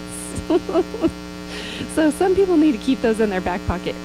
And this is an important fundraiser for you guys, too, right? It really is. This is like your biggest fundraiser of the year, yes, I sir. would say. Mm-hmm. Yeah. It is. So. It's our biggest fundraiser. So this year we're asking everyone to come load your chamber for the chamber. It really helps us to continue our mission and our business advocacy, not just here in Artesia, mostly here in Artesia, but statewide when we go to Santa Fe in January and legislative things like that. Having a voice for our small businesses is basically what we're all about. So it is an event, and it is our biggest event, our biggest fundraiser of the year. So we really, really encourage you, if you haven't put in a team, you can come on out. Like I said, it's only $150. You get 70 rounds, you get lunch, all the water and sodas you could imagine to drink. And a fun time, and come play some of those games. And like I said, you might walk away with a cool prize. Right. We have all of our good friends coming out with us. We've got Ruger, we've got Christensen Arms, we've got Beretta, all of our besties. They're going to be out there. That's great. Smith & Wesson. Louis Vuitton. And Louis. Yeah. Oh my gosh, he's going to be there. And Nerf. Yeah. Yeah. Hey, let's take a quick commercial break, and we'll come back and we'll see what else is going on. Cool. Now for your Pecos Valley news updates, I'm Jared Cirillo. As a reminder, the City of Artesia Utility Billing Department is in the process of updating their billing system to help better serve the community. The transition, though, has created a temporary delay in the normal billing process. As a result, your next 2 bills will each cover 45 days of service. These next bills will arrive on their normal schedule. The City of Artesia says it apologizes for any inconvenience this may cause. The Artesia City Council meets tonight in regular session. Several items on the agenda, including skydiving and red dirt black gold. If you can't make the City Council meeting, you can always try to attend the Minute with the Mayor. Mayor John Henry will be at the Kith and Kin on Wednesday from 8:30 to 9:30 a.m. City Council meetings are also streamed live on the city's Facebook page. You're up to date. I'm Jared Cirillo. All across America, this is the Red Apple Audio Network's Market Report, sponsored by Abacus Global Management. Good morning. New cost of living and other economic data start coming in now that may affect whether stocks will keep rising like they have been. If the cost of living numbers are up by much, Wall Street will think inflation is hitting. After President Trump's firing of the Labor Statistics Commissioner, firms including Morgan Stanley say the firing has raised questions about whether the accuracy of the official economic data has been compromised. The Nasdaq was the latest index to hit a record high like the S&P 500 has. It used to always be called the tech-heavy Nasdaq, and it's the tech stocks that pushed it up this year. More new investors have also been buying stocks on the dips. Bank of America warned that the Federal Reserve cutting interest rates next month may be premature. With inflation still higher than targeted and hiring slowing, the reason they've not cut rates is because that could add to inflation. The Wall Street Journal reports some who've been laid off are finding that it's worth paying $30 a month for LinkedIn Premium for networking. With all the interest in business, the Wall Street Journal keeps growing and now has more than 4 million digital subscribers. With business, I'm Joe Connolly. This is the Red Apple Audio Network's Market Report, sponsored by Abacus Global Management. What if the future of finance wasn't built around averages, but around you? At Abacus Global Management, we're reshaping financial planning around the most personal data point, your lifespan. But it's more than just insight, it's control. As a technology-driven asset manager, we're empowering investors with an integrated system to take command of your time, your future, your financial destiny. This is a new era of investing. Take control at abacusgm.com. Hey everyone, with your Cowboys Report, I'm Christy Scales. Only 3 more days of training camp remain here in Oxnard, and one of the best stories so far is a running back who went from unemployed last Thursday to leading the team in rushing 36 hours later in the preseason opener at the Rams. More on Malik Davis after this. A true Dallas Cowboys fan is there for the journey and the destination. This is the season to make your journey count by flying through McAllen International Airport, the South Texas airport of the Dallas Cowboys. Whether you're flying down for McAllen's award-winning fall and holiday festivals, or you're a South Texas fan flying up to cheer the Cowboys on, make your journey as satisfying as your destination at the South Texas airport of the Dallas Cowboys. McAllen International Airport, above, beyond, at McAllenAirport.com. AT&T has a new guarantee because most things in life are not guaranteed, like getting through self-checkout by yourself. Warning, each item must be placed in the bagging area. Not guaranteed. Place item in the bagging area. Place item in the bagging area. You know what AT&T guarantees? Connectivity you depend on, deals you want, and service you deserve. Or we make it right. Terms and conditions apply. Visit att.com/guarantee for details. AT&T. Connecting changes everything. Just 3 practices remain here in the Oxnard portion of Dallas Cowboys training camp. Today's the first full practice for running back Malik Davis, who spent 3 years with Dallas before he was released in April.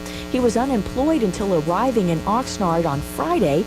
Then he led the team in rushing Saturday night, 63 yards in the opener at the Rams.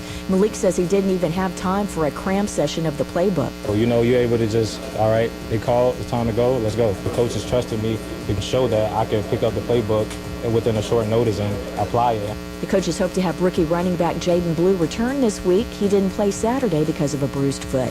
With your Cowboys Report, I'm Christy Scales. I'm meteorologist Steve Hamilton with your Pecos Valley weather. We have a little bit of moist air coming in as part of the monsoon today, so we can't rule out an afternoon shower or thunderstorm. Some sun, though, and our high today in the low to mid-80s.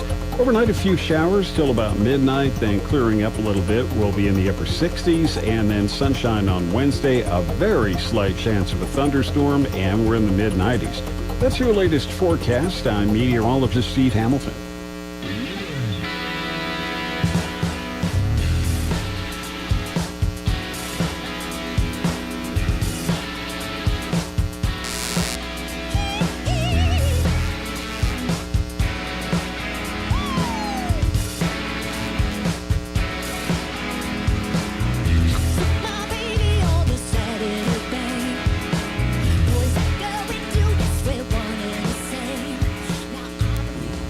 Welcome back, Artesia. We're still here with Jessica, the Chamber. All right, so we're going to go shoot a bunch of clays this weekend. Yes, sir, we are. 70 of them.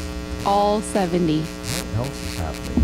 Oh man, so there's a lot going on. Of course, school has started, so that means all the things have started. There's the hamburger fry scrimmage on Thursday. Yep. If you haven't gotten your tickets for that, it's an awesome night. $5, and you get a hamburger, and I feel like you get chips, and I think you have to buy your drink, but that's okay. Is there entrance cost on the actual scrimmage itself? I don't believe so. I don't think they're usually, because you could come and get your burger and then go home if you want, So that's happening. We've got traveling dumpsters all over town, or not all over town. Now they're at Grand and 13th, correct? Behind the Artesia Public Schools storage building. You could also say it's right behind the admin building. Admin building. Okay. It's right there. 13th and Grand. We've got this is tomorrow. That PBT thing is so stinking cool. Have you heard about this? I looked it up because I was wondering what in the world is the FRS broadband tour. Right. But it is a neat program that's been going around. They've done it nationwide. They're going out looking at rural areas, trying to see, what the government can do to expand our broadband reach into our rural areas. And we're an extremely rural area. And so they've got some people from DC coming into town. They go out once a year. No, I don't. Anyway, they probably do, but and they go out once a year. And this year they picked New Mexico, and within New Mexico they picked Artesia. Yeah. So this is a pretty big deal for them, and it's literally going to be like a 30-minute presentation, not even a presentation, a 30-minute welcome. They'll be at the Derrick floor. I think the mayor's going to say a few words, and really the rest of it's going to be, thank you so much for coming. Big, huge, giant, warm welcome from Artesia. They want to snap a big picture, and then they're all going to go out to the PVC offices for the rest of the day. So really, it's just one of these things. They want to invite the entire public out, especially small businesses that need this rural broadband, that potentially need to, use it for their business to have a presence in the online or e-commerce world, whatever that might be, right? So really encouraged to come out, and even if there's something that you'd like to say to them, I know it's 30 minutes, it's a quick little deal, it's not a complaint session, sorry folks, but it's just going to be like, hey, thank you so much for hearing us out, and we really hope that you choose our area for some of this funding. And so, it'll be really fun. Tomorrow morning, Wednesday, August 13th at 9 a.m., right at downtown Maine. We call it the Derrick floor, also called the Oil Patch Plaza. It's where the murals are. It's where Oil Patch Market is held once a month. It's right basically at 500 block of Main Street. Can't miss it. Pretty obvious place. Yes. The water fountains. Everyone calls it something different, but really, we found out it's called the Oil Patch Plaza. Really? That's the official name of it? Sure. Let's call it. Let's do it. That's what we put in our walking tour. Jessica has officially. The chamber officially named it. That's it. It's Oil Patch Plaza. It's done. It's on the map now. It is. Yeah. It's on our brand new walking tour. And this thing's cool because what they're trying to do is get internet to those outer reaches of areas, and of course all of us know you get on the road, travel to Lubbock, you hit those spots where there's no internet and stuff out there, where there's no signal and stuff, and so expanding that out. And there are just tons of places out in the, out on the outer reaches that don't have that access that really could benefit from it. There's a lot of things that farmers and ranchers can use and benefit from out there for of course the oil field workers. They have to build their own network. You have entire guys that build entire networks out there to make contact. And they all have that little black thing poking out of the back of their truck to help with their signal. They've got those repeaters and the boosters and all that. Thank you. That's a better word for it. Not little black thing poking out of the back of the truck. It's a signal booster. Yesterday we had a meeting about red dirt, black gold, and in-car races coming up, and we were talking with the police department about where we're going to put concrete barricades versus their new barricades that they have for oncoming traffic if someone decides they want to ram their car into the event space. Artesia was on it, and they found these really cool barricades that just will stop these vehicles in motion, and it's nuts to see the videos of it. But there's a name for them, and none of us knew the name for them, and so we called them the fancy barricades. Fancy barricades. So car stopper thingies. Car stopper thingies, the fancy barricades. Oh my gosh. Yeah. We're like, okay, we can't go in public saying this, and here I am doing it, There but you go. whatever. Broadcast across the whole city. Fancy barricades. Yeah. So how's things coming together on that? Coming really along. We're so excited. We've got tonight at City Council, the event application will be heard and hopefully approved. And once that is done, then obviously there's so much already in motion with it. But there were a lot of little details that had to be worked out and hammered out, especially when multiple city blocks are involved, when alcohol is involved and vendors are involved, and we've got so many different moving parts. And so now that things are finalized and everything's turned into the city, and we're excited. Hopefully all goes well tonight at City Council at 5 o'clock. So tune in or show up at City Hall, give their support. There is another big vote tonight, and my brain just froze. Skydiving. Is it? Oh, yay. Yay. Putting stamp of approval on that operation. That's awesome. Oh man, speaking of the airport, we are getting more and more reservations for tie downs. So we're excited about that. You guys built the reservation system. We did. Yes, sir, we did. So the city implemented and really rushed and put in extra tie downs. So we have 100. Yes. In the past, we've only had 20, I think 20 or 25. Yeah, something like that. It was very minimal. And so now we have 100, and it's different sized airplanes. And so if you know of anybody in the air sports world, or even just that owns a plane, or they are thinking of coming to the races, there will be a lot of no-fly times in Roswell. And so if somebody is en route to come to Roswell and they want to land, and Roswell says too bad so sad no, then we've found out that they will give them other options. And so we're really glad that we have these 100 tie downs, because even if we don't have the reservations for them, we are expecting to fill them up. And so we're really excited and so thankful to the city for putting that together, implementing that. And then we've got 3 different modes of transportation working on. One is from their tie down to the terminal. And we're building out some sort of trying to get a phone number or something where they can go and they can call. We've got the Lions Club that are graciously willing to help us out with this, so they can they're going to get some training on how to drive and how to maneuver if planes are coming in. They don't want to be on, they're going to, anyway, there's a huge meeting about that.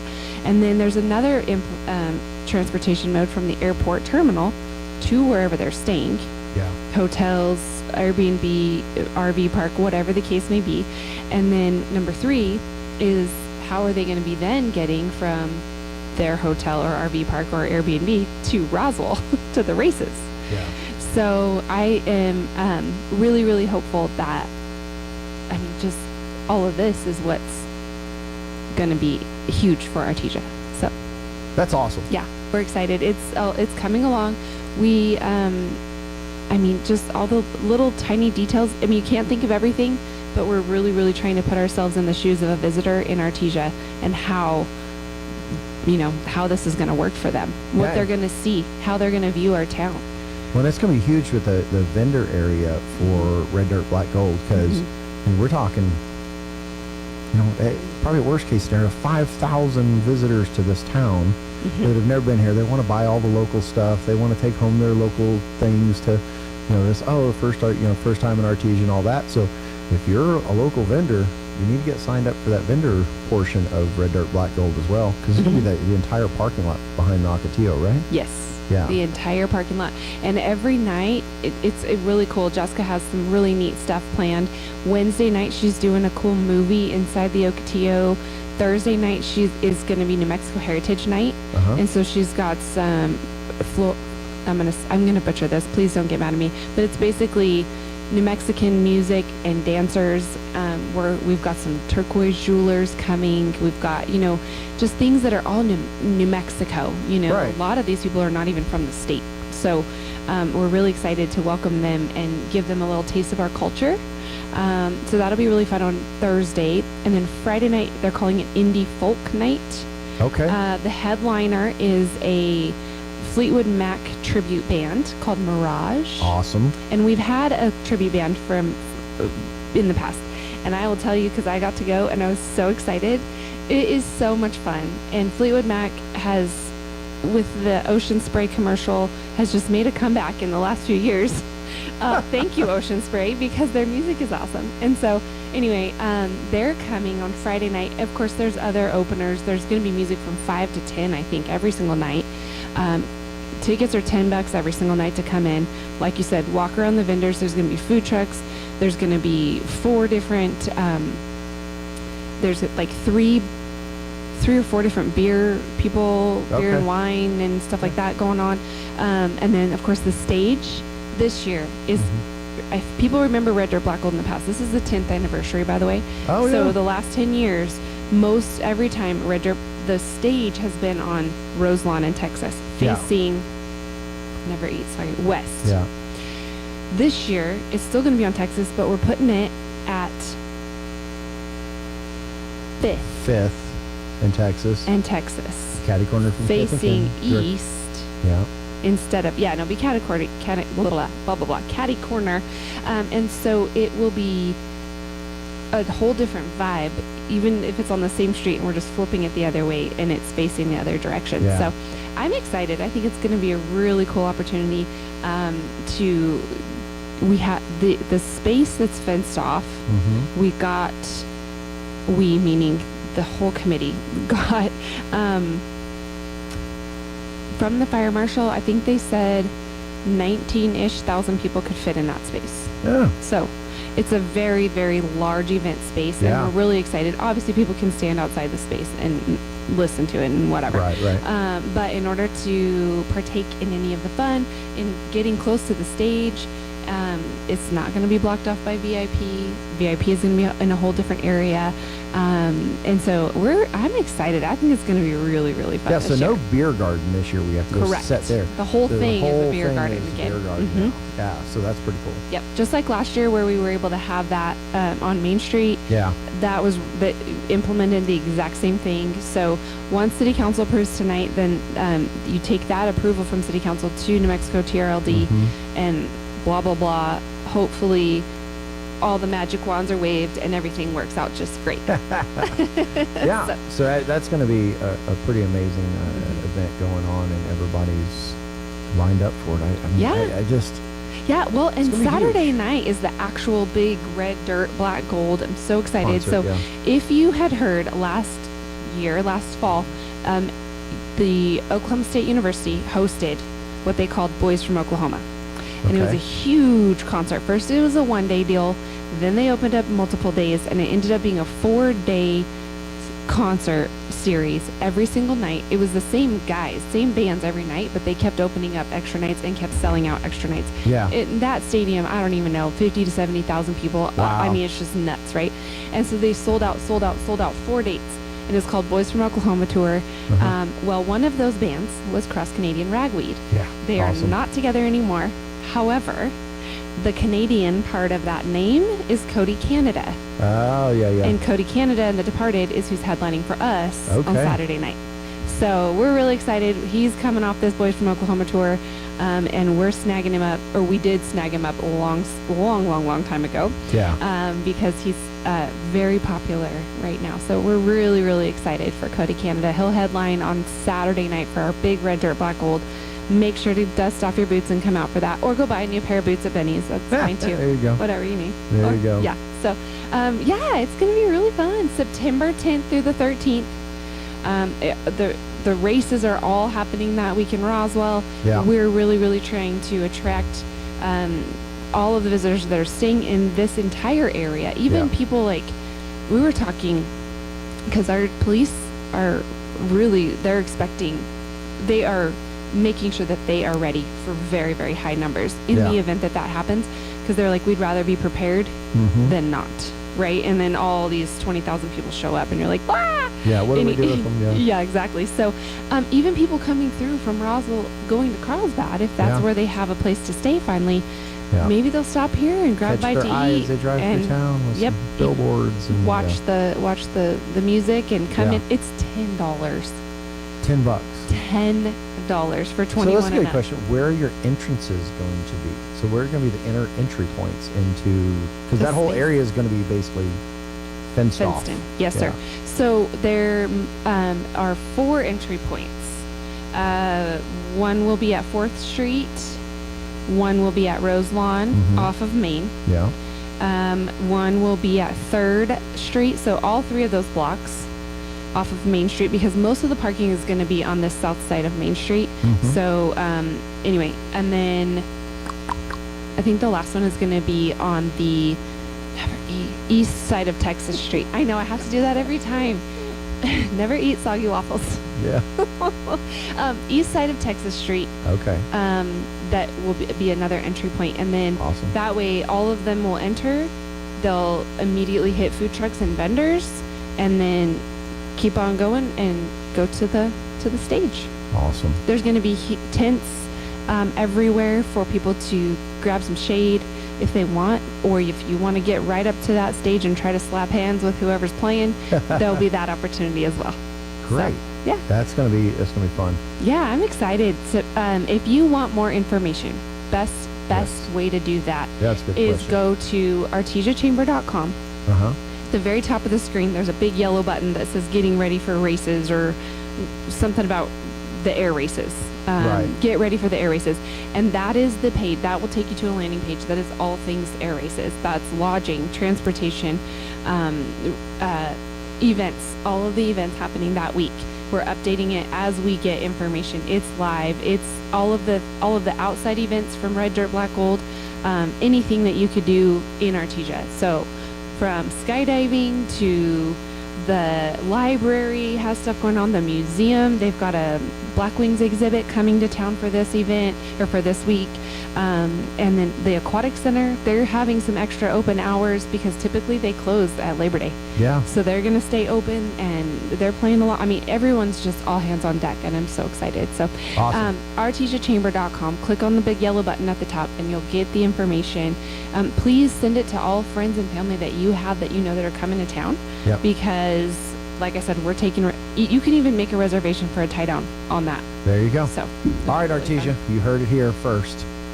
All right, thanks so much, Jessica. We're on the ball. All right. Okay, and God come bless. shoot clays this weekend. Shoot clays. God bless. Sometimes that dog barking is an Artesia Bulldog preparing for victory. Most of the time, however, it's probably just the family pet asking for attention. Artesia Animal Clinic provides a full range of services for just about any size pet or animal. Our new clinic has been expanded to provide better quality of care, including an in-house laboratory, radiology, surgery, herd health, and more. So the next time your pet looks like they could use some extra care, come by Artesia Animal Clinic in our newly remodeled and expanded facility at 110 West Mahone Drive.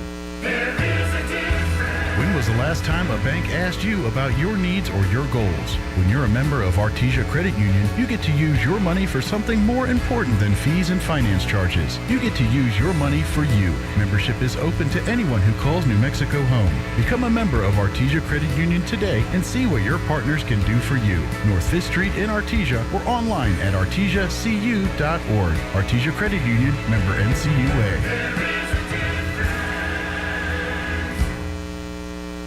Looking for professional window tinting services? Look no further than Reliable Tint in Artesia. Located at 1502 South 1st Street, they specialize in auto and residential window tinting, as well as glass replacement for windshields, side and rear glass. But that's not all. They now offer advanced technology, rock chip, and crack repair, ensuring your vehicle stays in top shape. Open Monday through Saturday, Reliable Tint is here for all of your tinting and glass needs. Call them today, 575-616-9163. Reliable Tint in Artesia, where quality meets reliability. For the first time ever, the National Championship Air Races are touching down in Roswell, New Mexico. From September 10th through the 14th, witness the world's best pilots battle it out in the fastest motorsport on the planet. Vintage warbirds, cutting-edge jets, aerobatics, and family fun, all against the stunning New Mexico sky. No. Why? Get your tickets now at airrace.org. Don't miss this high-octane spectacle.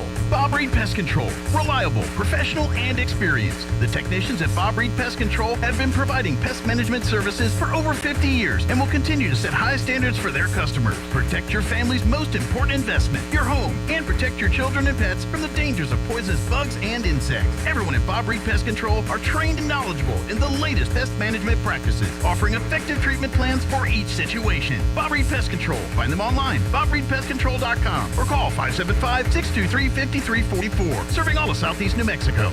The City of Artesia is proud to announce that we've renewed our agreement with Trans-Aero Medevac. This means that Eddy County residents are automatically enrolled in Trans-Aero's free air ambulance membership program, ensuring there are no out-of-pocket costs that need to be paid if you're flown to a hospital by Trans-Aero. Remember, this benefit only applies to Trans-Aero Medevac. To receive this benefit, ask for Trans-Aero specifically in a medical emergency. For situations where you cannot speak, make sure you have your Trans-Aero membership card alongside either your ID or health insurance card. This will act as a request for Trans-Aero Medevac. You can print out the membership card on the City of Artesia's website. In life's most critical moments, Trans-Aero, the City of Artesia, and our partners stand ready to help when you need it most. If you're an Eddy County resident, take advantage of this free benefit and make sure you fly with Trans-Aero Medevac.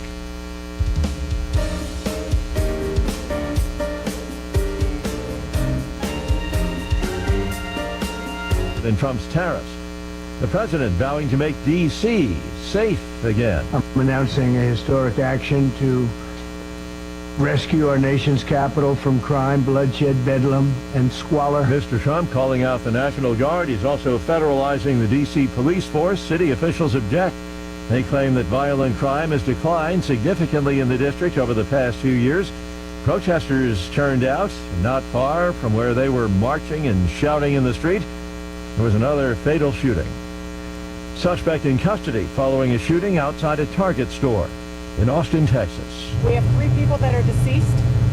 This is a very sad day for Austin. It's a very sad day for us all. Austin Police Chief Lisa Davis, heard there on KBUE TV, says the suspect is a 32-year-old male with a mental health history.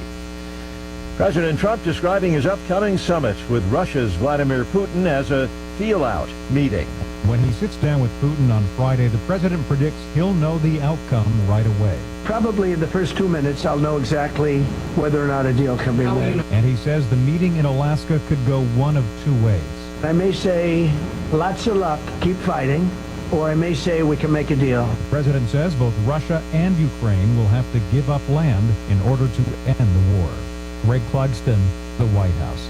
And Wall Street is well pleased with today's report on consumer prices. The Dow is up 460 points, a gain of just over 1%. The Nasdaq ahead 149, and the S&P is up 46 points. More on these stories at townhall.com.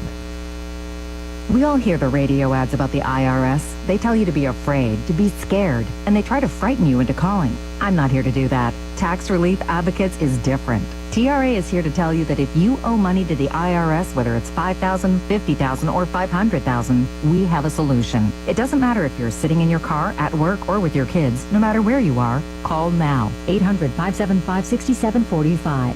Don't lose hope. TRA can eliminate or reduce what you owe to the IRS. Generous programs are now available that can give you a fresh start. Our passion is taxes and helping individuals fix their IRS problems. We have over 1,000 5-star reviews on Google and an A+ with the Better Business Bureau. You don't need to be afraid of the IRS any longer. End your tax nightmare today by visiting us online at TRA.com or call 800-575-6745. That's 800-575-6745. Tax Relief Advocates. Real solutions for real people. South Korean intel officials estimate more than 50,000 North Korean laborers have been shipped off to Russia, working in slave-like conditions primarily at construction sites. BBC's Jean McKenzie is in Seoul. We've spoken to 6 North Koreans who've managed to escape. They all described being confined to their construction sites, where they worked 18 hours a day for little or no pay, because their earnings were sent to fund the North Korean regime. He is one of the workers. We voiced his words to protect him. We were treated like animals. The other workers used to say we were just slaves for Kim Jong-un. They used to taunt us. You're not men, just machines that can speak. Russia faces an acute manpower shortage fueled by its ongoing war in Ukraine.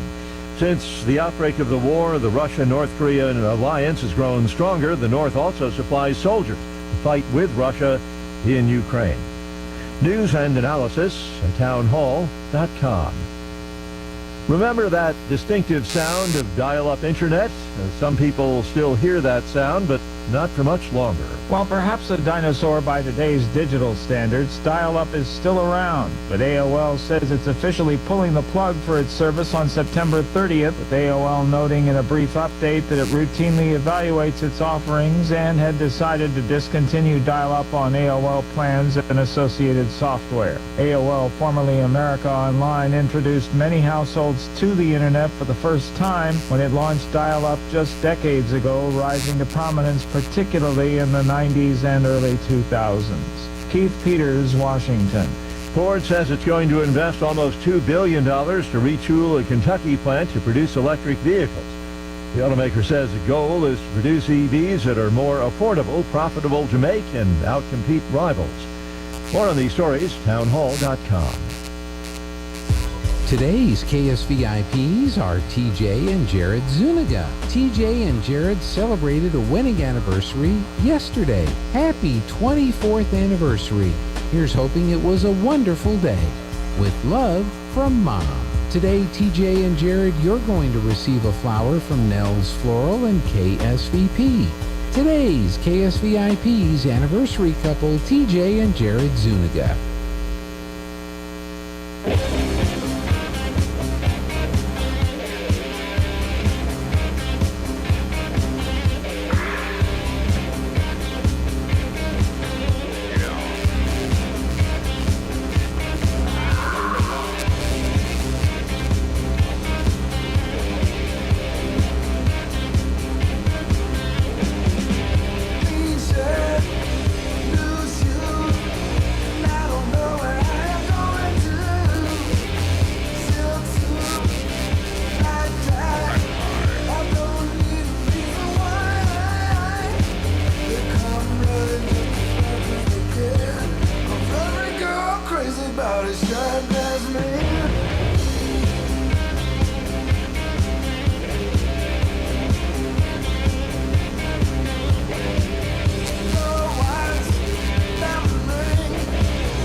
All right, welcome back, Artesia. 9 o'clock hour. It's Tuesday, August 12th. I'm your host, Scott Pettis, and I'm joined in studio by Jeff.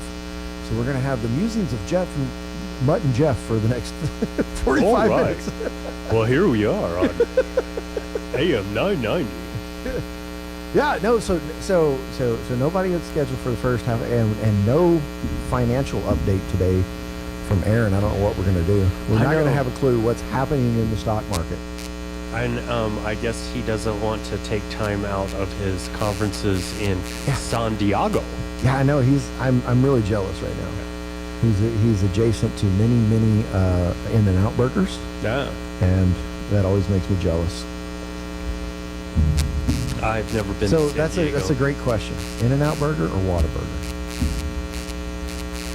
It's In-N-Out burger through and through. Well, by the way, it's an easy answer. I haven't had In-N-Out burger in a very, very, very long time.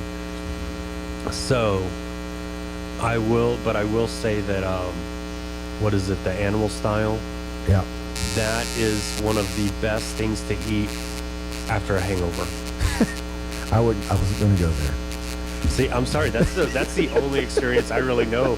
Yeah. So, and I get to go to Fort Worth in October, and they've now got In-N-Out burger in Fort Worth and Dallas, and so there will be many animal style hamburgers consumed. When I Double get out of doubles, town, maybe a 3x3. You know, if I get really froggy. when I get out of town, it's all Chick-fil-A. I've kind of grown tired of it. I get it so rarely that when they first opened, it was funny because we were living in SoCal, and when they first opened their first Chick-fil-A in SoCal, that first week, you would have to wait in line for like an hour and a half. Oh yeah. And they were working at In-N-Out or Chick-fil-A speeds. Yeah. There was just that many people. Oh yeah. that were driving to Chick-fil-A. It was crazy. I had left the radio station for a little while, and I helped open up Starbucks here. Oh yeah. And you know, that first morning, the line was out on the main street, and all of the kids, baristas, were freaking out. Yeah. And finally I said, okay, everyone stop. Yeah. This is the only time I will ever thank the governor. Yeah. Because we're on lockdown, no one is allowed inside. Oh, that's right. It was so like that. all we have to deal with is drive-through. Mm-hmm. They can't see your facial expressions when you're wondering what that drink is. Yeah. I was like, so this is a good chance for everyone to get your job down, Yeah. to know what you're doing. So when we open these doors, people will come in and see you like you know what you're doing. Yeah. And well, that's a funny thing. Places like Starbucks, like those bigger chains that have been, you know, primarily in your urban areas for a long time, and then they start to filter into areas like this. And a lot of people are like, they don't know the secret language that goes behind all of those. Right. Like In-N-Out has an entire secret menu that's never not published officially at all that you can order from. You know. that's what. And then the discounts.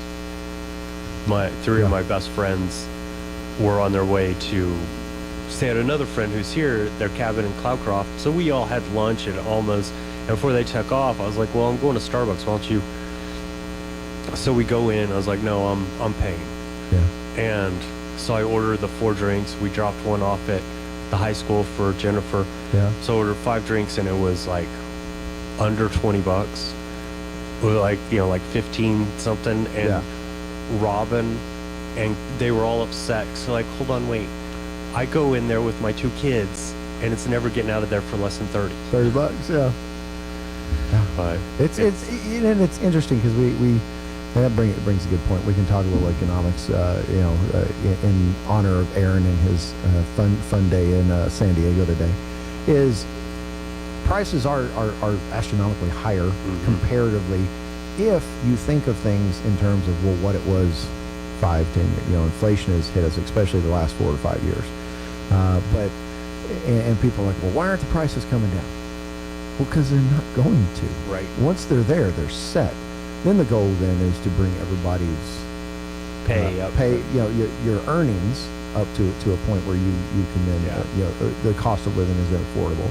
It becomes a percentage-based thing. You know, a carton of eggs costs this much. Well, you know, how much percentage of your monthly take-home pay are you spending on food? Are you spending on mortgage? Are you spending on these things? Then that's a matter of your budgeting and learning to budget. You know, and where you live, because it's like things as simple as a fast food place. A burger from a fast food place here is going to cost X. Yeah. In Santa Fe, it's going to cost 1.75X. Yeah. In downtown Chicago, it's going to cost 2.5X. Like my rent, when I was talking about that, so high, but I could make the money there, where it really wasn't that bad. Yeah. But then I come here, and I was working. I could not even make close to that. Right. I have a theory. I don't know if my theory is true or not, but I have a theory that the price of a meal at a fast food place is always directly correlative to the minimum wage or the average wage of the basic worker. Oh yeah. You know, because used to, $7 was the minimum wage. You go get a hamburger, fries, and a drink for $7. Yeah. Now it's up to $15 for a hamburger, fries, and a soda. So I'm like, I think there's some kind of correlation there. Well, and you can see that correlation in California. Oh, yeah. And in other places where prices are rising, people are getting upset, and they're like, well, I cannot afford to hire any more workers. Yeah.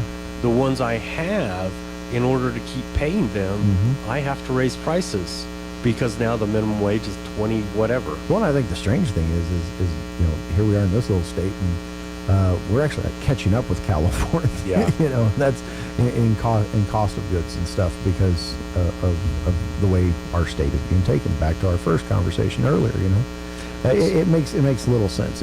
It's an artificial adjustment of the natural economic equilibrium. You know, if you had what they would call a laissez-faire capitalist mentality, where it's just throw it all out there, let it go, and let the natural equilibrium of it come, you know, things would all stabilize. And they still stabilize, but every time that artificial injection from the government comes, it affects that market, and then the market's got to make these huge adjustments to get back to that point of equilibrium every single time. And that's when we see the inflation. That's when we see the devaluing of the dollar. That's, you know, because of that constant government interjection into it. Right. They just keep printing more money, give it away, and well, that and the regulatory market. Yeah. You know, the regulatory system. Oh yeah. And I think the regulatory system probably has even greater impact than what most people realize. Yeah. Because if you're like, well, no, you can. Well, it's just. And I need to check up on it. I haven't looked at it in a while. I know the thing passed about or the time passed to make the comments on the whole deal about where they were going to try to pass a regulation that if we got to a certain heat index, your people could only work this amount of time, they had to rest this amount of time, and all that. You know, if that passes, that drives the cost of goods up. Yeah. Drives the cost of everything up because now it takes longer to produce the same amount of materials. You know, and those regulations, like there is one, so it was in Chicago, from I think it was from October until April. Yeah. If the temperatures drop below like 40 degrees or 35 degrees something, and you did not have heat, then not only did you not pay rent prorated for that day, but your landlord had to pay you that amount. Oh, really? So, you know, that, and that's a law from back, you know, in the early 1900s for slumlords. Yeah. But that was amazing that it's still on the books. Yeah. And so that landlords, it keeps them, they make sure that heat is on for that building. Because if not, you got 1,000 apartments in there that you're shelling money out for. Yeah. You're not only losing money, you're spending money. And so they really... Interesting. Yeah, I'd have to kind of ponder upon that because I'm really not a fan of government intervention into any private industry or private market. But then I also understand that there is some level of the government's requirement is to protect people from evil. Yeah. You know, and so if we have evil people, you know, running housing and things like that, so you kind of weigh some of that regulatory stuff, but. You know, I wonder why we have such a lack of common sense when it comes to all of this, because you know, like I said, that regulation on the heat index and stuff like that is it's not common sense. No, it's like I've told people on the air about it. It derives from the military. The whole heat index thing derives from. What we do in the military. But here's the funny thing. If it hit the heat index in the middle of the day and they made us shut down, guess what we did? We all sat around till it got cooler, and then we kept working through the night. Yeah. Oh, yeah. Because they didn't care. They weren't paying you by the hour. They owned you 24 hours a day, 7 days a week, 365 days a year for the 4-year contract that you had signed. You know, if you have to work every single hour of that, oh well, you know. Oh, but that ain't what it is when we're paying people hourly, though. You know, we want to get their work done as quick as possible and get as much production as we can in that time that we're paying them. Yeah, and I think a lot of it is protecting insurance companies. Oh, you know, with the lawsuit happy. Oh, that's country that we're in. Well, and our state. Oh yeah. You know, that's one of the things that has come out that I didn't realize or understand is the mass amount of tort law problems we have in this state. You can sue people for just about anything and get a ton of money in this state. And it's driving doctors out. Oh, yeah. The malpractice insurance in the state is ridiculously high because people can sue for anything and they can, sue for whatever they want. And you have to, as a doctor or medical, you have to have malpractice insurance for every employee. Yeah. It doesn't matter if you're not a doctor, a nurse, you're the woman or the man that works at the front desk. You still have to have malpractice insurance. Yeah. And there's like a friend who became a doctor, had his own clinic in Lubbock. Right. And it was like, oh, dude, that's awesome. You're, making bank. It's like, no, I'm not. Like, it's a struggle to keep it open because of all of the insurance I have to buy. Well, not to mention the cost to pay off all those student loans. Yeah. That's a racket. I think we talked about that you were going to mention it last go around. Oh yeah. Is when the government got involved in paying for people's educations. Yeah. What did the colleges do? They jacked up the price of an education to astronomical levels, so that you're dependent upon the government to get even a higher level education. Right. And then they put requirements on the colleges on what they can teach, how they can teach, and it becomes a haven of liberalism. Yeah. And they charge you out the nose to indoctrinate you. And the college with the largest trust, which is Harvard, they are the ones who created the rise in the college tuition directly after the government decided to start subsidizing the student loans. Yeah. Harvard did it, and then everyone's like, dude, Harvard did it. It's crazy. Let's raise it up. All right, let's go ahead and go to commercial break, and we'll be right back after this. Weather this hour brought to you by Southwest Bearing under new ownership. Custom solutions for your heavy equipment. Hydraulic hoses, hose repair, bearings, seals, sprockets, belts, tools, fluids, and fittings. I'm meteorologist Steve Hamilton with your Pecos Valley weather. We have a little bit of moist air coming in as part of the monsoon today, so we can't rule out an afternoon shower or thunderstorm. Some sun, though, and our high today in the low to mid-80s. Overnight, a few showers till about midnight, then clearing up a little bit. We'll be in the upper 60s, and then sunshine on Wednesday, a very slight chance of a thunderstorm, and we're in the mid-90s. That's your latest forecast. I'm meteorologist Steve Hamilton. Hey Roswell, trade up to a new Ford or quality pre-owned vehicle for less during the final days of the summer clearance event at Roswell Ford. Right now, save big with clearance prices on new Fords with 0% APR and make no payments for 90 days.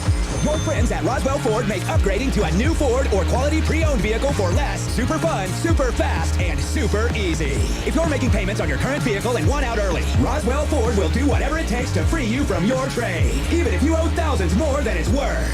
Worried about your credit? Don't sweat it. Roswell Ford has partnered with more aggressive lenders that will push to approve your credit, even if it's less than perfect. Get huge American-made savings, more for your trade, and a better buying experience. Get on board at Roswell Ford, because we'll do whatever it takes to make a deal. 821 North Main Street in beautiful Roswell. Call 575-623-3673 or online at roswellford.com. 0 APR for 48 months is $20.83 per thousand finance. Interest accrues from date of sale, subject to lender approval on select vehicles. Offers not combined. Did you know almost 75% of the time we're replacing a roof, something totally weird or unexpected or bizarre happens? Jennifer here again from Trustmark Roofing, and I want you to know that we are always prepared for the unexpected. That's why we always have project superintendent on site at your home at all times to handle those weird, bizarre things as they pop up. Things like an unexpected layer of wood shake shingles under your shingles or rotted out decking boards, problems with flashing or ridges or missing supplies that somebody needs to chase down. These are the kinds of problems that normally grind the crews from other roofing companies to a halt and delay the project. But not with our super awesome superintendent there. He's equipped to handle any problem and keep the project moving along smoothly.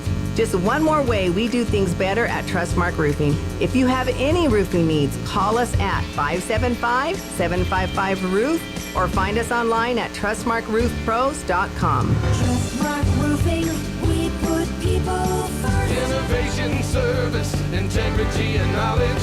J.S. Ward & Son Insurance Agency.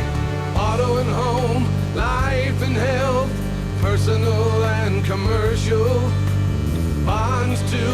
Since 1925, we have the coverage for you. Innovation, service, integrity, and knowledge. J.S. Ward & Son Insurance Agency. It's one of those things we've all had on our mind. No matter how much we want to ignore it, we all know that wisdom teeth can cause pain, teeth crowding, and even infection. Hi, this is Dr. Sarah Usher with Carabelli Dental. I am proud to be a part of an outstanding team who understands your concerns when considering wisdom teeth removal. Call us today and let our staff walk you through the process so that you are confident and prepared for your wisdom teeth removal. And don't worry, we have sedation dentistry options so that you can rest and feel at ease. Come see the team at Carabelli Dental. Call 575-622-4455. Family owned and operated for 4 generations, Forest Tire is here to service all your tire needs day and night. With your busy travel schedule, what you need is a tire that can keep up. Like the exceptionally long-lasting Michelin Defender tire with an 80,000-mile warranty and the safety you expect. You can lose track of time and focus on what really matters. For all your tire needs, brakes and alignments too, Forest Tire Company is a friend you can always count on. Forest Tire, keeping you rolling since 1944. Searching for a church that honors God? Come to First Church Artesia at 4th and Grand. We're a family of believers putting Christ first, preaching the Bible with reverence and uniting all ages in family-integrated worship. Sundays at 10:45 a.m., experience the timeless truth and heartfelt praise. We're reaching Artesia with the good news, living all of Christ for all of life. Check out artesiareform.com or find us on Facebook. First Church Artesia, where faith thrives.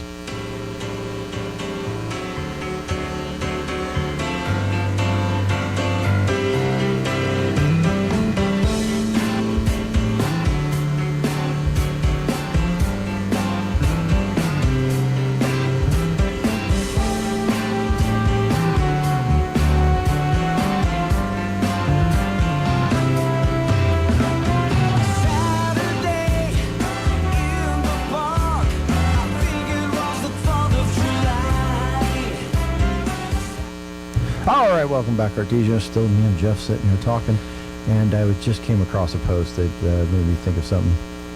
So, Texas is in an uproar in their governance right now.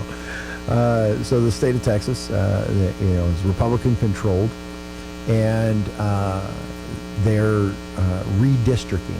Okay, they're redistricting to try to get their districts to match more closely to the actual voting habits of the overall populace. Okay? The process is often referred to as gerrymandering. Don't ask me the history, I can't remember it all. But process is called gerrymandering, and that means redrawing your district so that your party has more districts that win in your party than the other party. And we've talked a little bit about this in the past about the uproar. Chaos. Oh, the Democrats. Oh, they're stealing America. They're going to destroy American democracy over all of this. New Mexico. 45.85% of New Mexican voters voted Republican in the last election. How many seats in the National Congress do we have as Republicans in either the House or the Senate? Zero. Okay, so for all of the New Mexican politicians that want to throw a fit about gerrymandering, you might want to be quiet. What is it? Was that you don't throw a rock when you live in what? Glass houses? Yeah. That's like, they literally, and you can't say it wasn't when they literally carved out Yvette Harrell from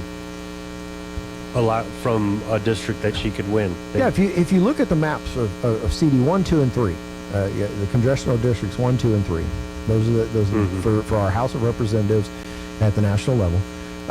It was basically a line almost kind of drawn at Albuquerque and Santa Fe. North of that was District 1, south of that was District 2, and then Albuquerque and Santa Fe were kind of caught into District 3. Because that's the population area. So when they redrew it, congressional district, well, I guess it was Congressional District 1 was the Albuquerque area, right? Well, all of a sudden it expanded all the way down to Roswell somehow. Interesting. And District 3, which was the northern district, somehow wrapped around the eastern edge and came down and grabbed us. Like, okay, no, I'm not buying this. Yeah.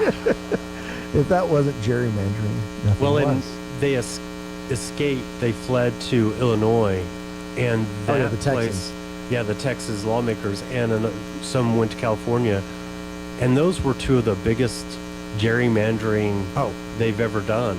Yeah. And a thing I was watching yesterday about the biggest upset, or the most upset, is Jasmine Crockett. Oh yeah, because she's gonna she's gonna lose her district. Yeah. Well, actually, when they redistrict, she won't even live in the district that she's representing anymore. She doesn't now. She probably doesn't. No, she does. Oh yeah. I watched a deal yesterday, Benny Johnson. Yeah. Showing the neighborhood, the area she represents, and then where she grew up, where she went to school, where she lives now, and it's night and day difference. Yeah, keep going. Which, it's like when I did some mission work in downtown Dallas. A lot of the kids that were helping out, that were working with us, were from churches like in Allen and in some of the very nice, wealthy parts of town. Yeah. That's 30 miles away. And some of those kids never knew that there was part of Dallas that lived like this. They were just amazed that, and I thought it was good that these children who are arguing because their best friend got a Porsche for their first car and not or whatever. And here they are working with children, doing vacation Bible school with children who are staying there because their mothers are prostitutes. Yeah. And to see their eyes like, oh, yeah, I didn't know this was. Yeah. And that's kind of what I looked at the Jasmine thing of, straight up ghetto, and she acts like it. Yeah. But then where she grew up, where she lives. Oh yeah. Very affluent. Yes. She grew up in a very affluent lifestyle. Yeah. Though she wouldn't let on to it. But she went to one of the best private schools in the nation. Yeah. Exactly. As we were talking about private schools earlier. Disingenuous is the word of the day when it comes to the reaction from the left about the rise of what we might be able to title as a conservative resurgence within the nation. People are starting to see that, at least I'm hopeful that, and especially as I look at the younger generation, young men like my son and his generation of young men, they're no longer buying into the chaos, the lies. They look at it and go, that doesn't even make sense.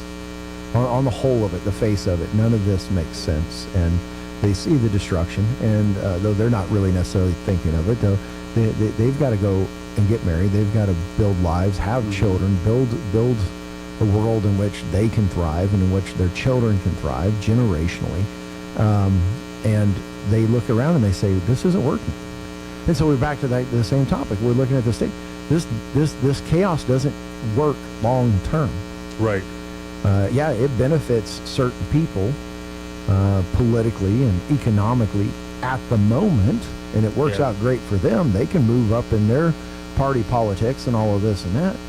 But the concern for the everyday working citizen, I just, and I think one of the things that I think that grabs me when I start thinking about how can these people think like this? I think some of them are opportunists. Mm-hmm. They don't have a set of ideals. They don't have a set of standards. They're just opportunists. They say, well, this thing's leading right now. I can sway this to my favor. Yeah. I think the ones that are scary are the ideologues on the left that truly believe all this nonsense. Oh, yeah.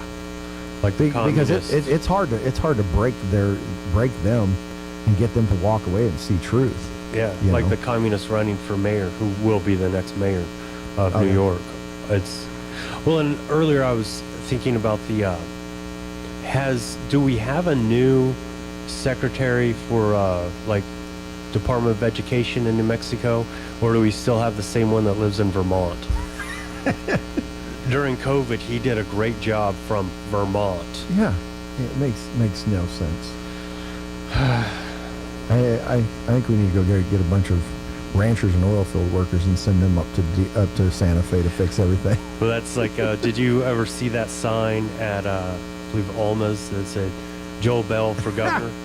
I'd vote for Joe Bell in a heartbeat. Every time I see him, I'm like, no, I will be your campaign manager. Yeah. Our current governor can't even fill one of Joe Bell's boots and have her standing next to one of his boots. Oh, we love that man. He is awesome. Yeah. But yeah, just kind of back to the point is we look at this whole thing and my hope is that I know truth wins ultimately, but we have to live through the pain of watching people try to hold on to chaos and ignorance for so long that it injures people. Yeah. And the sad part of it is it injures most apparently the group that they claim to be helping. Correct. Those who are worse off. Financially, I'm in a good place. Do a lot of the stuff that's going on in the state affect me? Yeah, absolutely it does. As a small business owner and everything else, but I'm going to survive. I'm going to be fine. But there's people in this town I can't afford to give a job to. I'd love to hire people out at our store. Yeah. But we can't afford to because the current economy where it's at, there's just not the money's not there, and then you talk and we went through the process of trying to set up what all we have to do to employ somebody. Mm-hmm. That alone in itself is a nightmare. Yeah. Because the process that you have to do, you have to do this, you have to do this, you have to take care of this, you have to take care of, and it's so extensive that it chews up hours and upon hours of our work week just to get that done, much less run our business. Yeah. And this is something from earlier we were saying of I thought of it a kind of our education or a lot of things that the government gets involved with is like my work on movies. I'm working in the camera department. Mm-hmm. I need to plug something into that wall plug. Yeah. I cannot do that. I am not allowed to take that plug and put it in there because that is someone from the electric department. They have to do it. Yeah. I'm not allowed. And it's like, oh well, it's for lawsuits, stuff like that. And I'm like, well, it's the union wanted to make sure they had something to do. Yeah, it's insanity. I think the overall lesson from all of it is, like I said, we can sit and complain, but we have to seek improvement. Mm-hmm.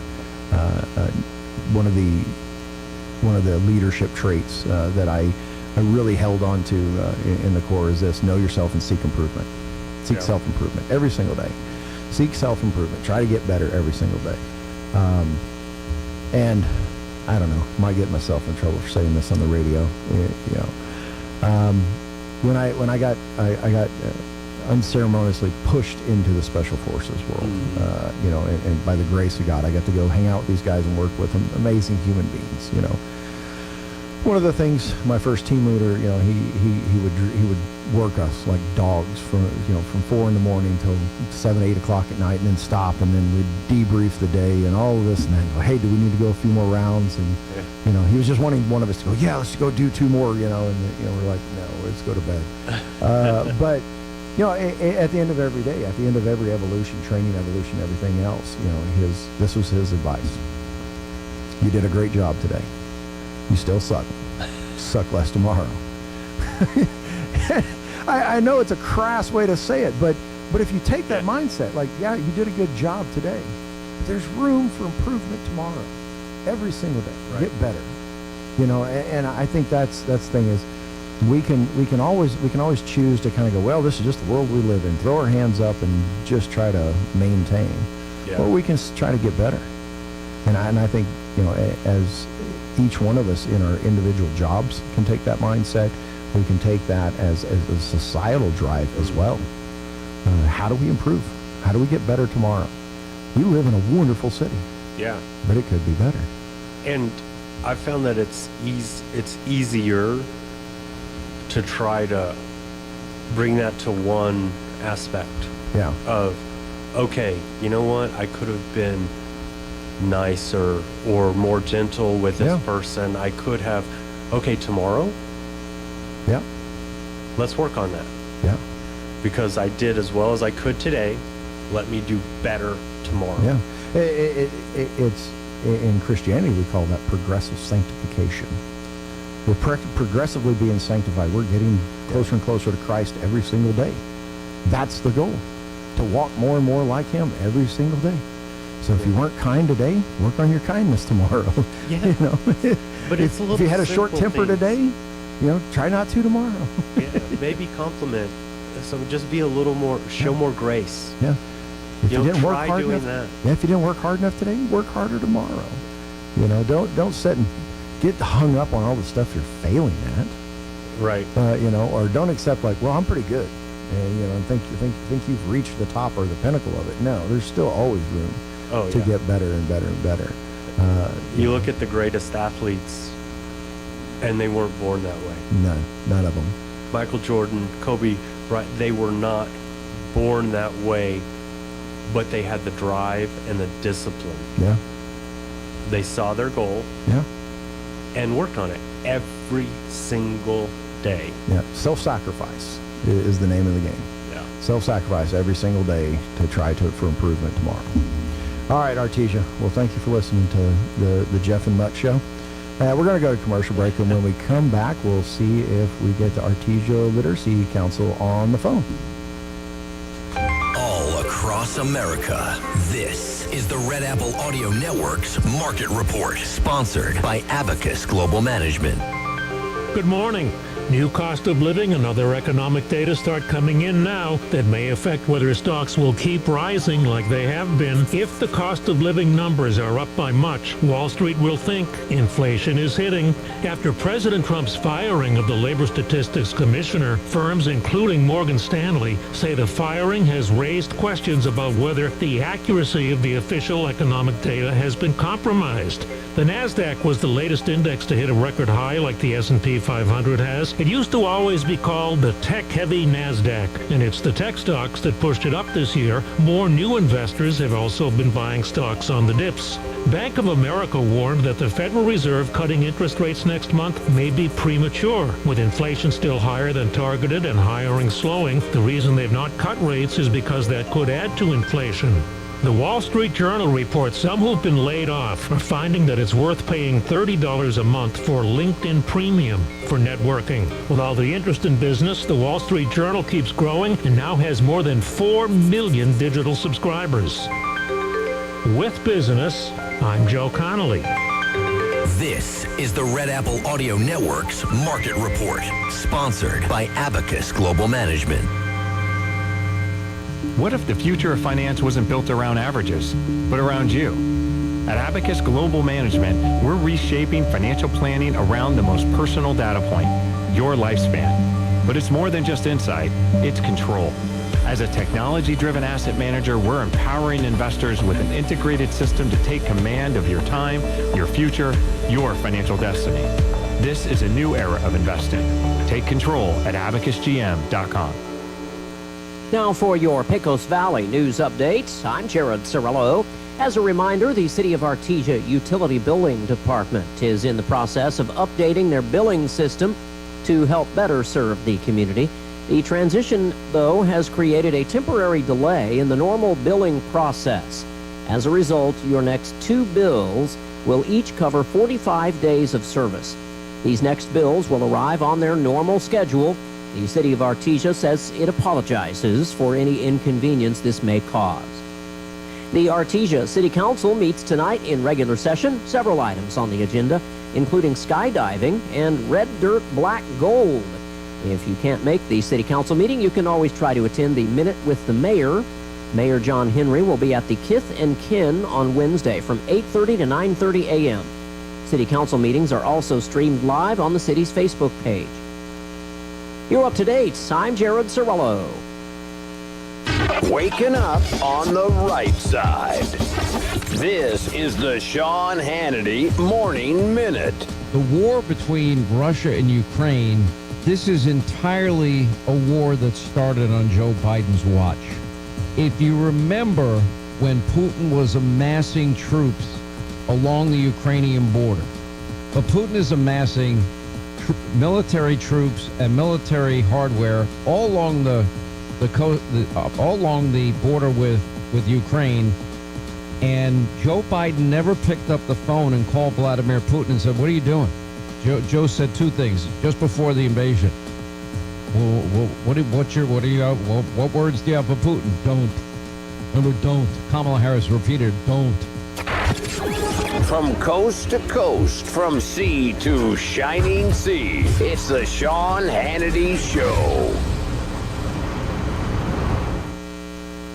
Hey, if you're with Verizon, AT&T, T-Mobile, you are overpaying for wireless, period, end of sentence. You're paying for thousands of retail stores that you're never going to go to. You're paying for unnecessary perks that you'll never use. But guess what? My cell phone provider, Pure Talk, they use the same 5G network, the same cell towers. The only difference? They don't charge you for any of the garbage. Instead, Pure Talk will give you unlimited talk, unlimited text, plenty of data, $25 a month. That's real money in your pocket for the exact same service. And guess what? You can keep your phone and your phone number. The switch is simple, fast, easy. Dial pound 250, say the keyword save now. You'll save an additional 50% off your first month. And you can be switched over in mere minutes. Pound 250, keyword save now. Make the switch to my cell phone provider, a veteran-owned company, Pure Talk. Wireless by Americans, for Americans. Well, this is Steve Hamilton with your Pecos Valley weather. We have a little bit of moist air coming in as part of the monsoon today, so we can't rule out an afternoon shower or thunderstorm. Some sun, though, and our high today in the low to mid-80s. Overnight, a few showers till about midnight, then clearing up a little bit. We'll be in the upper 60s, and then sunshine on Wednesday, a very slight chance of a thunderstorm, and we're in the mid-90s. That's your latest forecast. I'm meteorologist Steve Hamilton.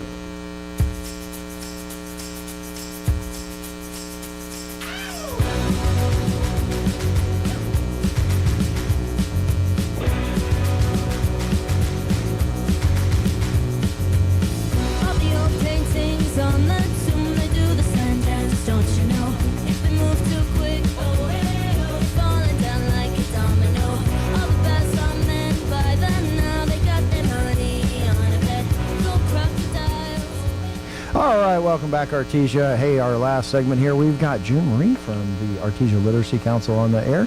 How are you doing, ma'am? Great. It almost rained last night. My dad would say we got an 8-inch rain. The drops fell 8 inches apart, you know? Yeah. I sent my son out to feed the sheep, and it was like, little sprinkle. I thought, oh, it's coming, and then nothing. Maybe a little bit this afternoon, according to the weatherman, but we'll see. Yeah. But, you know, being a meteorologist is the only occupation where you can be paid for being wrong. Exactly. A lot of the time. Yeah. Well, Scott, it's always good to talk to you and Artesia. This is kind of a transition time for us because we've kind of had it easy for the summer, and now a lot of my tutors and students kind of took the summer off. Some did, some didn't, and so now everybody pretty much will be coming back. We are getting ready to really resume classes, and also we are going to be having a tutor training this Friday. If you are interested in being a tutor for me, again, that is a paid per hour position. You need to come in and get an app, fill it in, and then come on Friday and do the training with us. You will actually be paid for the training as well. So awesome. If you're interested in being a tutor, it can be anything from an hour or two a day to I probably wouldn't want you to try to do more than 3 hours in a day. And some people just do Mondays and Wednesdays or Tuesdays and Thursdays. That's fine. It's at your convenience. And I could use both GED and English as a second language / citizenship tutors. If you're interested in either of those, for GED, you only have to have your high school diploma or a GED to be a tutor. For the ESL, you only need to speak English. Spanish helps, but it's not a requirement. Awesome. What kind of what hours of the day are people looking at that they would be doing that kind of tutoring? Well, I've got several that would like to come in about 10, and it's better to not have everybody at the same with I don't like to have more than like two. I find 2 or 3 with one tutor works real well because they interact well. But you get bigger than that, and they, especially among our Hispanics, they're so polite that they'll not ask a question. Oh, yeah. When they get inhibited about participating in the larger groups. So they learn better in the smaller groups, in the 2 to 3 with a tutor. So even though I have 4 that are maybe almost on the same level, where in theory they could work together, I would really rather have 2 tutors working with 2 of them each. Right. Okay. Because they learn better and they do better. So it's definitely something that is available. One other thing, Steve, we've run into is Google I can't get Google to change the location. It still says we're at Trinity Temple. Oh, goodness. Worse, it's never had it right. It always showed the old parsonage in front of the house in front of it rather than the church. But we are now at the Artesia Vocational Center, which is if you're headed out toward the police station, it's almost to the police station. We're on the left-hand side of the road at 3205 West Main. Yeah. We have a really nice facility here that we share with the truck driving school. Yeah. So, it's much more room, much more accessible facilities, all that kind of stuff. It's been a real blessing that we ended up having to move, but it's turned out to be much in our favor, except for the frustration of trying to convince Google. It took me forever to convince them that we were there. Yeah, because it's like I wrote to them and explained about that was not the actual building, and they've never fixed it. Huh. Well, I might be able to help you with that. I'll contact you. That sounds great. I'd appreciate that, Scott, because it's like so frustrating. No, that's not us. It is. We are not there. Yeah. And I hate that they're bothering the big folks over at Trinity because they're. Right. So just for a reminder, folks, you guys do the GED classes, you do English as second language, and there's a couple of other ones you guys do as well, right? Yeah. Well, yes, we for our English as second language, we also offer the citizenship course. Citizenship, that's right. And then also we also have our original mandate was basic literacy. People who literally could not read are read at a very, very low level. But more and more, those people don't want to come and admit that they're that low. Yeah. I guess they've developed coping mechanisms to cover for it, and there's nothing to be ashamed of. I often believe that it's more the responsibility lies with the teachers who just don't recognize that child's different learning style. Right. Yeah. It is tough. Not everybody. Language doesn't come easy to everybody. Right. That's for sure. Yeah. And most of them really want to read. I've run into in my whole career when I was teaching in the schools, I had a student that was a true, profound dyslexic. Mm-hmm. He couldn't tell B from P from D from Q. I think was the other one that he'd get mixed up in there. Yeah. And we'd work with him, and he would be able to read. He was a very smart young man. That was what was heartbreaking about it. But from one day to the next, he would forget what we taught him, just because the dyslexia was so profound. Yeah. And there are some that, sadly, if that's the case, they will always be using auditory books. Yeah. Right. Thank God they've got that tool. Yeah. Now it used to be books for the blind, but now they're called books for the blind and dyslexic. Yeah. It's the same publishing company. And I'm glad I don't have to listen to those and learn. They read them in a special way. It's really high-speed reading, and there's not much expression or anything like that. Yeah. So it's hard, but they have to be trained, in other words, to listen to it. But we could probably find those to access for somebody if we needed to, because I have a blind tutor. One of my tutors is blind. Oh wow. Yeah. But we have some folks that are just about to jump out and take the GED. The trouble is, I think I'm going to have to get a pole like they used to use on the vaudeville stage and push them into the testing center. Into the test. Well, that's a good. So that leads me to a question. What is the time frame for for most of these courses? Let's say you're doing your GED course or your citizenship. What kind of time commitment are people looking at for classes, and how long is the whole course, I guess I would say? Well, of course, with the GED, it can vary. If I've got somebody that, they say, dropped out at the 8th grade versus somebody that dropped out midway through their senior year, then there's a big time difference. And it's based on the skills that they need to learn. But for the most part, your higher level GED can finish definitely by the end of a school year, but sometimes by Christmas. A lot of the higher ones can finish by Christmas. I have about 3 right now that's where we're aiming, is to be done by Christmas. Okay. And there's 4 tests involved. You can take them more than one at a time. They do not recommend you take more than 2 in one day. I actually say, since it costs, unless you go back to back, I would, and the state now pays for your seating fee at the test as well as the test itself. If you qualify under, if you passed the practice test and you got a likely to pass or highly likely to pass, then the state will pay for you to take the GED test. So, no need to take 2 at a time. I mean, unless you just want to. You take them one at a time, focus on that one. Right, exactly. I would focus on that one and then go on. But I've had one student that passed all of them, but he took them all in one day. I bet he was a zombie. I've done some testing like that, and that's no fun, Yeah. But anyway, and we are in the process. I'm looking forward to probably in about a month. We're redesigning our emblem, and they're going to help me update my web page. And so we're going to be. It still be the Artesia Literacy Council. It just won't be our folks sitting at the table. We're working at a different logo. Yeah, awesome. On a different logo. Yeah. So, but we of course we're grateful to our donors. Like some of the major foundations around here give us a lot of help.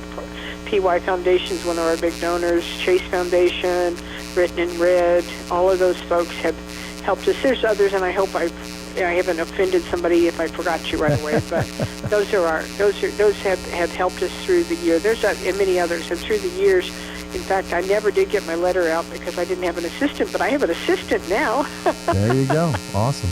And so we're going to be sending out a summary of what we did last year and talk about how you've helped us and how we're going to those folks that have donated in the past. I have people that donate small amounts, and that's fine. I don't, appreciate your thinking of us and participating in it. And $100 or $50 is a help. Awesome. And if that's all you can afford, please feel free. Our mailing address is Post Office Box 254. If you want to just drop a check in the mail, our street address, if you want to come out and visit, is 3205 West Main. All right. Well, perfect. Thank you so much. I appreciate it for the update, and look forward to talking to you next month. Yes, thank you for calling. I appreciate you. Bye, Artesia. All right. Bye-bye. God bless. Well, thanks for tuning in today, Artesia. We appreciate you, and we'll see you on Thursday. Artesia Clean and Beautiful is pleased to announce that the traveling dumpsters are back. August 11th through August 24th, they will be sitting at the corner of Grand and 13th Street behind the APS storage building.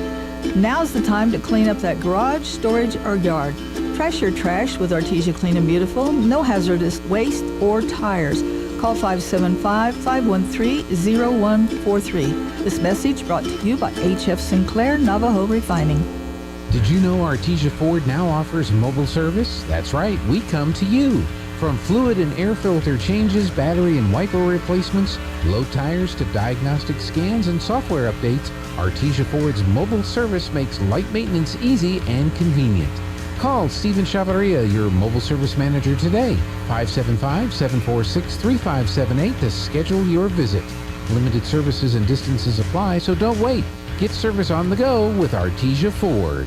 Are you ready for the ultimate internet experience? With PVT's fully managed Wi-Fi, you can enjoy smooth streaming, lag-free gaming, and seamless browsing, all while ensuring your family's online safety. Our local experts are here to provide reliable, high-speed internet that fits your family's needs. Discover the peace of mind that comes from knowing your loved ones are protected. Visit pvt.com or call 575-748-1241 today to join the PVT family.